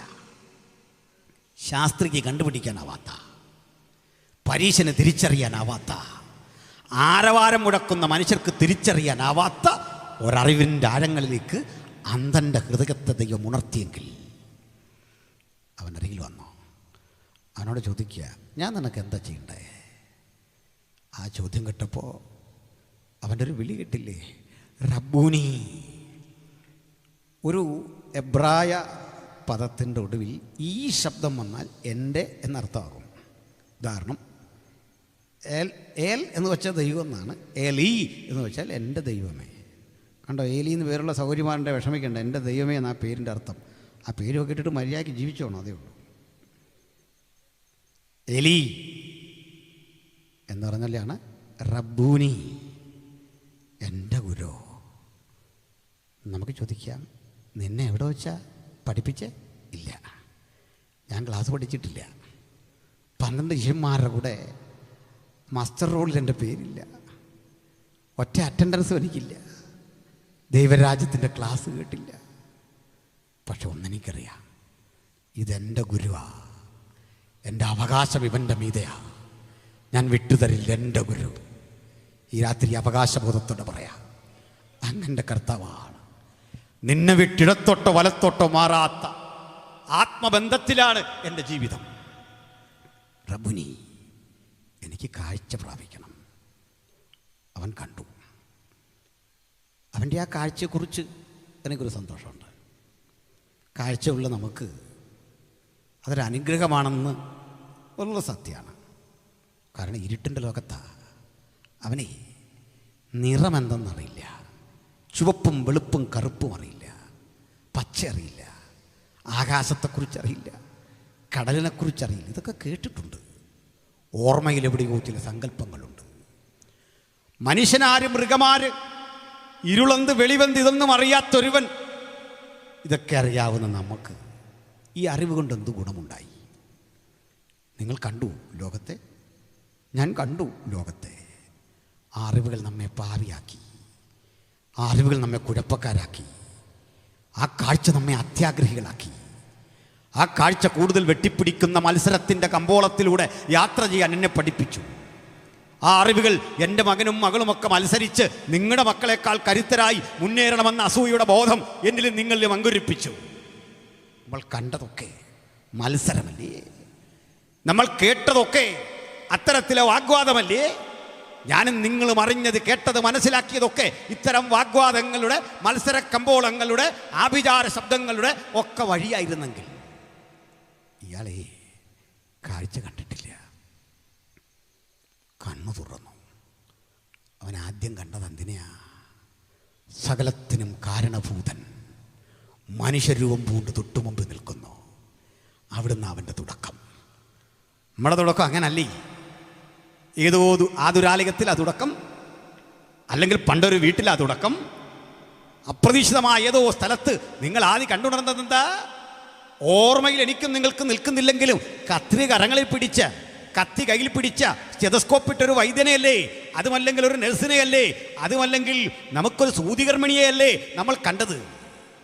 ബോധരഹിതയായി കിടക്കുന്ന അമ്മയല്ലേ കണ്ടത്? അതൊന്നും കണ്ട് മനസ്സിലാക്കാൻ പറ്റിയ കണ്ണൊന്നുമായിരുന്നില്ലെങ്കിലും കാഴ്ച അതായിരുന്നില്ലേ? ആ കാഴ്ചയുടെ മുമ്പോട്ട് വന്നു. നമ്മൾ എന്തൊക്കെ കണ്ടു, എന്തൊക്കെ അറിഞ്ഞു? പാപം നിറഞ്ഞ, മ്ലേച്ഛത നിറഞ്ഞ ലോകത്ത് നമ്മൾ കണ്ടിട്ട് പറഞ്ഞു, എനിക്ക് കുറഞ്ഞുപോയി. അപ്പൻ വീതം വെച്ചത് കുറഞ്ഞുപോയി. അമ്മ തന്ന ആഹാരം കുറഞ്ഞുപോയി, അപ്പം പഠിപ്പിച്ചത് കുറഞ്ഞുപോയി, പാസ്റ്റർക്ക് കുറവുണ്ട്, പ്രസ്ഥാനത്തിന് കുറവുണ്ട്, റോഡിന് വീതി പോരാ, ഫ്ലൈറ്റ് കൊള്ളൂല, വണ്ടി കൊള്ളൂല, വീട് പോരാ, പൊളിച്ചു പണിയണം. 100 കുറവുകളുടെ വഴികൾ കണ്ടുപിടിക്കാൻ ഈ കണ്ണാണ് എനിക്ക് ദ്രോഹം ചെയ്തത്, നിങ്ങൾക്ക് ദ്രോഹം ചെയ്തത്. കാഴ്ച അനുഗ്രഹമാണോ? കാഴ്ച ഗുണപരമാണോ? കാഴ്ച നന്മയാണോ? ഈ കേൾവി നിങ്ങളെ എന്താ ചെയ്യിച്ചേ? കേട്ടതൊന്നും പോരെന്നേ. പരദൂഷണം കേൾക്കാം, അത് പറയാ, ആക്ഷേപിക്കാൻ, കൂടുതൽ അവസരങ്ങൾ തേടാൻ ഇത് അവസരമാക്കിയപ്പോൾ ഏദൻ പൂങ്കാവനത്തിൽ ദൈവം സൃഷ്ടിച്ച മനുഷ്യൻ ഇങ്ങനെ ആകരുത് എന്ന ചിന്തയിൽ ഹൗവയും ആദമും സവിശേഷ രൂപികളായിരുന്നു. അതാ പറഞ്ഞു വന്നേ. മനസ്സിലായി കാണും ദൈവമക്കൾക്ക്. മനുഷ്യൻ അന്വേഷിച്ച് പുറത്തു ചാടി, ഏദൻ വിട്ട് പുറത്തു ചാടി. കൃപ നഷ്ടപ്പെട്ടപ്പോൾ ആഗ്രഹിക്കാത്തതും ആവശ്യമില്ലാത്തതും കാണത്തക്ക വിധം നമ്മൾ കണ്ണുകൾ തുറന്നു പിടിച്ചു. ആ കാഴ്ചകളും പോരാ എന്ന് കണ്ടിട്ട് സാങ്കേതിക വിദ്യകളിലൂടെ വീണ്ടും മനുഷ്യൻ വളർന്നു. ഇപ്പോഴിതാ അത്യാധുനിക സാങ്കേതിക വിദ്യ, ആർട്ടിഫിഷ്യൽ ഇൻ്റലിജൻസ് വന്നോ, അതിനെയും കടത്തിവിട്ടുന്ന നൂതന കണ്ടെത്തലുകൾ. പോരാ, കണ്ടതൊന്നും പോരാ. 20,000 കിലോമീറ്റർ മുകളിൽ സാറ്റലൈറ്റുകൾ വിന്യസിച്ചുകൊണ്ട് ഈ ഭൂമിയുടെ ചിത്രം കൃത്യമെടുക്കുന്നു. 100 കാഴ്ചകൾ, പല ഇടങ്ങൾ, പല മണ്ഡലങ്ങൾ. ആ മണ്ഡലങ്ങളിലൊക്കെ യാത്ര ചെയ്തിട്ട് മനുഷ്യൻ പറയുന്നു, പോരാ, ഇതൊന്നും പോരാ. മക്കളെ, നിനക്കിതിനൊക്കെ അപ്പുറത്ത് ദൈവശില്പിയായി നിർമ്മിച്ചതും അടിസ്ഥാനമുള്ളതുമായ മറ്റൊരു നഗരമുണ്ട്. വാ എന്ന് വിളിച്ച് അബ്രഹാമിനെ വിളിച്ചിറക്കിയ ഒരു ദൈവത്തെ കാണാൻ മനുഷ്യൻ്റെ കണ്ണ് എന്നിട്ടും തുറന്നില്ല. അതിൻ്റെ കാരണം അപ്പോസ്തലൻ പറഞ്ഞു, ഈ ലോകത്തിൻ്റെ ദൈവം അവിശ്വാസികളുടെ കണ്ണ് കുരുടാക്കി. ഈ കുരുട്ട് കണ്ണും കൊണ്ടിരിക്കുന്ന മനുഷ്യരെ നമ്മൾ കണ്ടേ. എന്നാൽ വ്യത്യസ്തമായ ഒരനുഭവം നമുക്ക് ലൂക്കോസിൻ്റെ സുവിശേഷത്തിൽ കാണാം. സംഭവം, നമ്മുടെ കർത്താവായ യേശുക്രിസ്തു കാൽവറിയിൽ പ്രായശ്ചിത്ത ബലിയായി. ആ ബലികർമ്മത്തിലൂടെ നേടിയെടുത്ത വീണ്ടെടുപ്പിൻ്റെ പരിണിത ഫലമായി എന്നേക്കുമുള്ള പാപമോചനം സാധിച്ച ആ ദൈവപുത്രൻ ഇനി ഒരു സമാഗമന കൂടാരം കടക്കാനുണ്ട്. ആണ്ടിലൊരിക്കൽ അഹരോൻ അന്തർമന്ദിരത്തിലേക്ക് ആട്ടുകൊറ്റൻ്റെ രക്തവും ഈസോപ്പ് ചെടിയുമായിട്ടൊക്കെ കടന്നു പോകുന്ന യാത്രയെ അനുസ്മരിപ്പിക്കും വിധം നമുക്കൊരു മഹാപുരോഹിതനുണ്ട്. അവിടുന്ന് ആകാശത്തെ കീറിമുറിച്ചുകൊണ്ട്, ആകാശമണ്ഡലങ്ങളെ കീറിമുറിച്ചുകൊണ്ട് ഏറ്റവും അതിപരിശുദ്ധ സ്ഥലമായ പിതാവിൻ്റെ സന്നിധിയിലേക്ക് ജയാളിയായി കടന്നു പോകേണ്ട ഒരു സന്ദർഭമുണ്ട്. അതിന് യാഗം കഴിഞ്ഞ് പുറത്തേക്ക് വന്ന പുരോഹിതനായ ക്രിസ്തു. ആ വരും വഴിയിൽ 2 പേരുടെ സംഭാഷണം കേൾക്കാം. ക്ലയപ്പാഫ് എന്നു പേരുള്ള ഒരു മനുഷ്യൻ, ശിഷ്യന്മാരാണ്. എനിക്കൊന്ന് 70 ശിഷ്യന്മാരിൽ പെടും. ചില പഠനങ്ങൾ പറയുന്നത് അതിലൊരാൾ ഒരു സ്ത്രീയാണെന്നാണ്, ക്ലയപ്പാവിൻ്റെ ഭാര്യ തന്നെയാണെന്നാണ്. ഇനി ആരായിരുന്നാലും എനിക്കതിൽ പരാതിയില്ല. കാരണം അത് നമ്മുടെ നിത്യതയെ ബാധിക്കുന്ന പ്രശ്നമൊന്നുമല്ല. പിന്നെ ഒരു സഹോദരി ആകട്ടെന്നാണ് ഞാൻ ആഗ്രഹിക്കുന്നത്, വേറൊന്നും കൊണ്ടുമല്ല. അവർ രണ്ടുകൂടെ പോട്ടെ, അതിനകത്തിപ്പോൾ എന്തോ കുഴപ്പം. അവർ ഈ വാർത്തയൊക്കെ കേട്ട് പോവാണ്. ഇവരുടെ സംഭാഷണത്തിൽ യേശു കൂടുമ്പോൾ അവരുടെ മുഖം വാടിയിരിക്കുന്നു. എന്താ വിഷയം? തിരിച്ചു പറയണേ, യെരുസലേമിൽ വന്ന് പാർക്കുന്ന പരദേശികളിൽ നീ ഒരുത്തൻ മാത്രം ഈ വാർത്ത അറിഞ്ഞില്ലേ? ഉറപ്പില്ലാത്ത വാർത്തയാണ് പറയാൻ പോകുന്നത്. വാർത്തയാണ്, വാർത്തയല്ല ആധികാരികം. അതുകൊണ്ടാണ് നമ്മൾ പത്രം വായിച്ചിട്ട് ചില കാര്യങ്ങൾ ഉറപ്പിച്ചാൽ കോടതി വിധി നമ്മൾ ഇഷ്ടപ്പെടുന്നല്ലോ വരത്തില്ല. എൻ്റെ കാരണം എന്താ?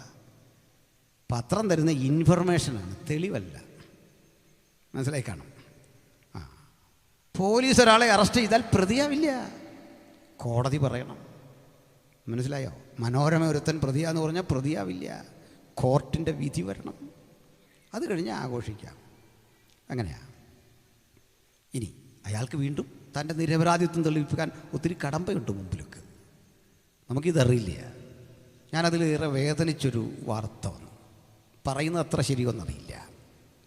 ഒരു സ്ത്രീക്കെതിരെ അവരുടെ മകനെ കൊണ്ട് കേസ് കൊടുപ്പിച്ചു. ആ സ്ത്രീക്കെതിരെ സ്വന്തം മകനെ കൊണ്ട് കൊടുപ്പിച്ച കേസ് 14 വയസ്സുള്ള ആ മകൻ ആ സ്ത്രീ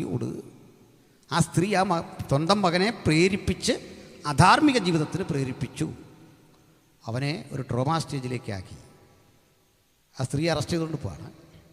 മീഡിയ എല്ലാം ഇങ്ങനുണ്ട്, ഇതെല്ലാം ഒപ്പിയെടുക്കുന്നുണ്ട്. കണ്ടവർ നെറ്റി ചൊളിച്ചു, എന്തൊരു വൃത്തികെട്ട വാർത്ത. പക്ഷേ അട്ടക്കുളങ്ങര ജയിലിൽ 190 ദിവസം കഴിഞ്ഞവർ പുറത്തു വരുമ്പോഴേക്കും സ്ഥിതി മാറി. എന്താണ് സംഭവം എന്നറിയണ്ടേ? വേർപിരിയാൻ തുടങ്ങുന്ന ഭർത്താവ് മകനെ കയ്യിലെടുത്തുകൊണ്ട് ആസൂത്രിതമായി ഉണ്ടാക്കിയൊരു കെട്ടുകഥയാണ്. കേസൊക്കെ തള്ളിപ്പോയി. പക്ഷേ ആ സ്ത്രീയുടെ ജീവിതം, അവരനുഭവിച്ച പ്രതിസന്ധിയുടെ ആഴം എത്ര പേർക്ക് മനസ്സിലാവില്ലേ? അവിടെയാണ് കേൾവിയുടെ, കാഴ്ചയുടെ പരിമിതി. കേൾവി കേട്ടേ, കാഴ്ച കണ്ടേ, ഒരു കാര്യം പറയാൻ വരട്ടെ. എന്നാൽ വചനം കൃത്യമായിട്ട് പറയുന്നത് കേൾപ്പാൻ വേഗത വേണം, പറയാൻ താമസം വേണം. വാർത്ത പരത്തുകയാണ്, ഇൻഫർമേഷൻസാണ്. നമ്മൾ കോടതിക്ക് ഇൻഫർമേഷൻ കൊടുക്കില്ലേ, പോലീസിന് കൊടുക്കുക ഇൻഫർമേഷൻ. സാർ എനിക്കൊരു അറിവുണ്ട് കേട്ടോ, ഒരു ഇൻഫർമേഷൻ പാസ് ചെയ്യാം. പക്ഷേ ഇൻഫർമേഷൻ കോടതി കൊണ്ടുവരാൻ പറ്റില്ല. വിത്ത് സബ്സ്റ്റാൻഷ്യൽ എവിഡൻസ്, തെളിവുണ്ടോ കൊണ്ടുപോവാ, അത് വെച്ചേ വിധി വരൂ. അങ്ങനെയാ. പോലീസ് പറഞ്ഞ കേട്ട് നടപടി എടുക്കില്ല, പത്രം പറഞ്ഞ കേട്ട് നടപടി എടുക്കില്ല. വിധിക്ക് അടിസ്ഥാന നിയമമുണ്ട്, അങ്ങനെ വേണം. എന്താ നിങ്ങൾ രണ്ടാൾ പറയുന്നത്? യെരൂശലേമിൽ വന്ന് പാർക്കുന്ന പരദേശികളിൽ താങ്കൾ ഒരുവൻ മാത്രം അറിഞ്ഞില്ലേ? പറയൂ. ഞങ്ങൾ ഒരു ഗുരു ഉണ്ടായിരുന്നു ഞങ്ങൾക്ക്. ഞങ്ങൾ അവനെക്കുറിച്ച് ധരിച്ചത് റോമൻ ആധിപത്യത്തിൽ നിന്ന് ഞങ്ങളെ വീണ്ടെടുക്കുമെന്നൊക്കെയാണ്. ഇസ്രായേലിൻ്റെ വീണ്ടെടുപ്പുകാരൻ അവനാണെന്നാണ് ധരിച്ചത്. പക്ഷേ പൊന്തിയോസ് പിലാത്തോസിൻ്റെ പക്കലേക്ക് യഹൂദന്മാർ അവനെ ഏൽപ്പിച്ചു കൊടുത്തു. അയാൾ അവനെ ക്രൂശിച്ചു. ക്രൂശിക്കപ്പെട്ടവൻ മരിച്ചടക്കപ്പെട്ടു. അരിമത്തയിലെ യോസേഫിൻ്റെ കല്ലറയിൽ അവനെ അടക്കം ചെയ്തു. ആ കല്ലറയുടെ കവാടത്തെ ഒരു മഹാശില കൊണ്ട് ബന്ധിച്ചു. ഇന്ന് 3 ദിനങ്ങൾ കഴിഞ്ഞു സാർ. ഞങ്ങളുടെ സ്ത്രീകളിൽ ചിലർ അവിടെ ചെല്ലുമ്പോൾ ആ കല്ലറ തുറന്നു കിടക്കുന്നതായി കണ്ടു. ഉയർത്തെഴുന്നേറ്റവനെ കണ്ടു എന്നും അവർ പറയുന്നു. എന്തു വിശ്വസിക്കണമെന്നറിയില്ല, നേരോ നുണയോ അറിയില്ല. ഈ ആശങ്കയിൽ നിൽക്കുമ്പോൾ മുഖം വാടി. അപ്പോൾ മനസ്സിലാക്കണേ, ഇവരെന്താ പ്രതീക്ഷിച്ചത്? കർത്താവിൻ്റെ തിരിച്ചുള്ള മറുപടി ഒരല്പം കട്ടിയാണ്. ആ മറുപടി കേട്ടാൽ പിന്നെ ആരും ഈ പുതുപ്പള്ളി സെൻറ്ററിൽ നിൽക്കില്ല. ഞങ്ങളൊക്കെ എൻ്റെ 4 അംശം പോലും പറയാതെ നിങ്ങൾ ഞങ്ങളെയൊക്കെ വിട്ട് പോടുക പലരും. എന്താ പറഞ്ഞത്? മന്ദബുദ്ധികളെ. ഇതിൽ എത്രയോ മാന്യമായിട്ടാ സാറ് വഴക്ക് പറയുന്നത് നിങ്ങളെ. മന്ദബുദ്ധികളെ, പ്രവാചകന്മാർ പറഞ്ഞത് വിശ്വസിക്കാത്ത. അങ്ങോട്ട് വിമർശനം തുടങ്ങി. കണ്ടോ വചനത്തിൻ്റെ തീഷ്ണത കർത്താവിൽ വ്യാപരിക്കുന്നുണ്ടോ? പ്രവാചകൻ പറഞ്ഞത് വിശ്വാസമില്ലല്ലേ? അവിടെ പറഞ്ഞതാ, ദൈവത്തിൻ്റെ ക്രിസ്തു മരിച്ചടക്കപ്പെട്ട് 3-ാം നാൾ ഉയർത്തെഴുന്നേൽക്കേണ്ടതാകുന്നു എന്ന് നിങ്ങൾ വായിച്ചിട്ടില്ലയോ? ആ അറിവ് നിങ്ങൾക്ക് കിട്ടും. ഈ സംഭവം കേട്ടിട്ടും വചനമുള്ളിൽ സംഗ്രഹിക്കാതെ നിങ്ങൾ എന്തുകൊണ്ട് പോയി? ഒരു പുരുഷനാ കേൾക്കുന്ന അപ്പുറത്തെ. പുള്ളി ചൂടാകേണ്ടതാ. ചുമ്മാ ആവശ്യമില്ലാത്തൊന്നും വിളിക്കരുത്. ഞങ്ങളൊരു കാര്യം പറഞ്ഞതേ ഉള്ളൂ. പക്ഷെ കർത്താവിൻ്റെ ശാസനയ്ക്കൊരു സുഖമുണ്ടെന്ന്. കർത്താവ് തല്ലിയപ്പോൾ സുഖമാണെന്ന്. അങ്ങനെയല്ലേ? ബാല്യത്തിൽ നമ്മളെ പപ്പ തല്ലിയാലേ, അപ്പച്ചൻ തല്ലിയാലേ ഒരു കാര്യം ഉറപ്പാണ്, സൂപ്പർ പലഹാരമൊക്കെ വൈകിട്ട് മേടിച്ചോണ്ടേ വരുള്ളൂ അല്ലേ? നമ്മുടെ ലോകത്തിലെ അപ്പൻ അത്രയും അറിയാമെങ്കിൽ ഒരു തല്ല് കർത്താവ് തന്നാൽ അതിലും വലിയൊരു തലോടലും കൊണ്ടേ വരൂ. ഒരു തല്ലെങ്കിലും അവൻ്റെ നിന്ന് കിട്ടിയാൽ ഓർക്കണം, അതൊരു ഭാഗ്യമാണ്. നീ എന്നെ തല്ലുന്നു, അതൊരു ഭാഗ്യമാണ്. തല്ലുന്നവൻ തന്നെ തടവും അതേ കരം വെച്ച്. ഞാൻ തല്ലിയ മകനെ നിങ്ങൾ തടവിയിട്ട് ഒരു ഗുണവുമില്ലെന്ന്. ഞാൻ തല്ലിയ മകനെ ഞാനൊന്ന് തടവിക്കഴിയുമ്പോൾ ആ കണ്ണിൽ നിന്ന് 2 തുള്ളി കണ്ണീരുണ്ട്. ചിലപ്പോഴൊക്കെ കുഞ്ഞുങ്ങളെ ഭക്ഷണം ബഹിഷ്കരിച്ചൊരു കിടപ്പാണ്. നമ്മൾ പറയും പച്ചവെള്ളം അവന് കൊടുക്കരുത്, കിടക്കണ്ട, അവിടെ വിളിക്കണ്ട. ഭാര്യയും സമ്മതിക്കും, അവിടെ കിടക്കട്ടെ. നമ്മളിങ്ങോട്ട് വന്നേ ആ ചപ്പാത്തിയുടെ കഷ്ണം അല്പം ഒന്ന് കടിച്ചെടുക്കാൻ തുടങ്ങുമ്പോൾ, മുറിക്കാൻ തുടങ്ങുമ്പോൾ അകത്തൊരു നീറ്റിൽ കുഞ്ഞിനെ വിളി. പിണങ്ങി കിടക്കുന്ന അവൾ വരണമെങ്കിലേ, അവൻ വരണമെങ്കിലേ പപ്പ അവിടെ ചെല്ലണം. വേറെ ആര് പറഞ്ഞാലും അവിടെ പ്രായച്ചിത്തമില്ല. പപ്പ അങ്ങോട്ട് ചെന്നിട്ട് വിളിക്കും. എന്നിട്ട് അവനൊരു തട്ടുണ്ട് നമുക്കിട്ട്. അത് ലോകത്തൊരു മനുഷ്യൻ കണ്ടവർക്ക് അഹങ്കാരിയായി ചെറുക്കണത് പപ്പായെ തട്ടുന്ന അല്ലെന്ന്. പപ്പായ ചിലപ്പോൾ അവനിങ്ങനെ തള്ളി മാറ്റും. എനിക്ക് വേണ്ട. വന്നാട്ടെന്നേ. കൊണ്ടവിടെ ഇരുത്തിയിട്ട് പപ്പ ഒരല്പം എടുത്ത് വായിലേക്ക് വെച്ച് കൊടുക്കുമ്പോൾ ഒരു തുള്ളി കണ്ണീര് കൂട്ടി അവൻ കഴിക്കുന്ന കാണുമ്പോൾ അപ്പൻ്റെ ഉള്ളവും നീറും. അങ്ങനെ നമുക്കിട്ട് തല്ലിയാൽ തമ്പുരാൻ്റെ ഉള്ളത്തിലുണ്ടൊരു നീട്ടൽ. അതിൻ്റെ പേരാ സ്നേഹം. കാൺമീൻ നാം ദൈവമക്കളെന്ന് വിളിക്കപ്പെടുവാൻ എത്ര വലിയ സ്നേഹം പിതാവ് നമുക്ക് നൽകിയിരിക്കുന്നു. അതുകൊണ്ട് വിളിച്ചു മന്ദബുദ്ധികളെ. തമ്പുരാൻ എന്ത് പറഞ്ഞാലും സന്തോഷമാണെന്നുള്ള ദൈവമക്കളെ കുറിച്ച് ഞാൻ ദൈവത്തെ സ്തുതിക്കുന്നു. നീ തല്ലുമ്പോഴുമുണ്ടൊരു സാന്ത്വനം. നിനക്ക് മാത്രമേ എന്നെ സാന്ത്വനപ്പെടുത്താൻ കഴിയൂ. എന്നിട്ട് പറഞ്ഞു, തിരുവെഴുത്ത് അങ്ങോട്ട് വിശദീകരിക്കുക. തിരുവെഴുത്ത് യേശു വിശദീകരിച്ചത് അങ്ങോട്ട് കേട്ടു. താൻ ആരാണെന്നറിയാതെ അവരുടെ മുഖം മറച്ചു. അങ്ങനെയാ ഏദനിലെ അവസ്ഥയിലേക്കാക്കിയെന്ന്. ചിലപ്പോൾ ഇതൊരു അനുഗ്രഹമാണെന്ന് പറഞ്ഞേ. ഏദനിൽ ഹവ്വ പാപം ചെയ്യും മുമ്പ് എന്തായിരുന്നു ആ അവസ്ഥയിലേക്ക് ചില കാഴ്ചകൾ കാണാതെ അങ്ങ് മറച്ചു. വചനം കേട്ടാൽ മതിയെന്ന്. സന്തോഷമുണ്ടോ? നമ്മുടെ കാഴ്ച വാങ്ങിയാലും ഈ വചനത്തിൻ്റെ കേൾവി മതി. ഏത് പ്രതിസന്ധിയിലും അത് നമ്മളെ മുമ്പോട്ട് നയിക്കും. ഹല്ലേലൂയ. ആരൊക്കെ എന്തൊക്കെ നിങ്ങൾക്കെതിരെ എനിക്കെതിരെ ആരോപണങ്ങളും ആലോചനകളും കൊണ്ടുവന്നാലും ഈ വചനത്തിൻ്റെ ശക്തി മതി. അത് കണ്ട് പോകാൻ അത് നമ്മുടെ മുമ്പിൽ കാവലായിരിപ്പുണ്ട്. വചനം നമുക്ക് വെളിച്ചമാണ്. ആ വെളിച്ചം കൊട്ടിയടക്കാൻ ലോകത്തിലൊരു ശക്തിക്കും കഴിയില്ല. കുറേ അങ്ങോട്ട് എന്തൊരു ജംഗ്ഷനിൽ ചെന്നപ്പോൾ എന്നാൽ ഞാൻ പിരിയുകയാണ് എന്ന അർത്ഥത്തിൽ അങ്ങോട്ട് പിരിയാൻ തുടങ്ങുമ്പോൾ അവർ പറയാ, അയ്യോ നാഥ പോകല്ലേ. നേരം ഇരുട്ടി തുടങ്ങി. സൂര്യൻ അസ്തമിക്കാറായി. വീട്ടിലേക്ക് വാ. വലിയ സന്തോഷമായി. കർത്താവ് അവരുടെ കൂടെ ചെന്നു. ഒരു ഭക്ഷണത്തിന് വിളിച്ചു. അവരെയൊക്കെ നാട്ടിലൊരു ശീലമുണ്ട്. ഭക്ഷണം കഴിക്കാൻ നമ്മളിരുന്നാൽ ആദ്യം കഴിക്കുന്നത് അതിഥി അല്ല, വീട്ടുകാരാണ്. എന്തൊരു സംസ്കാരമായി യഹൂദൻ്റെ അല്ലേ.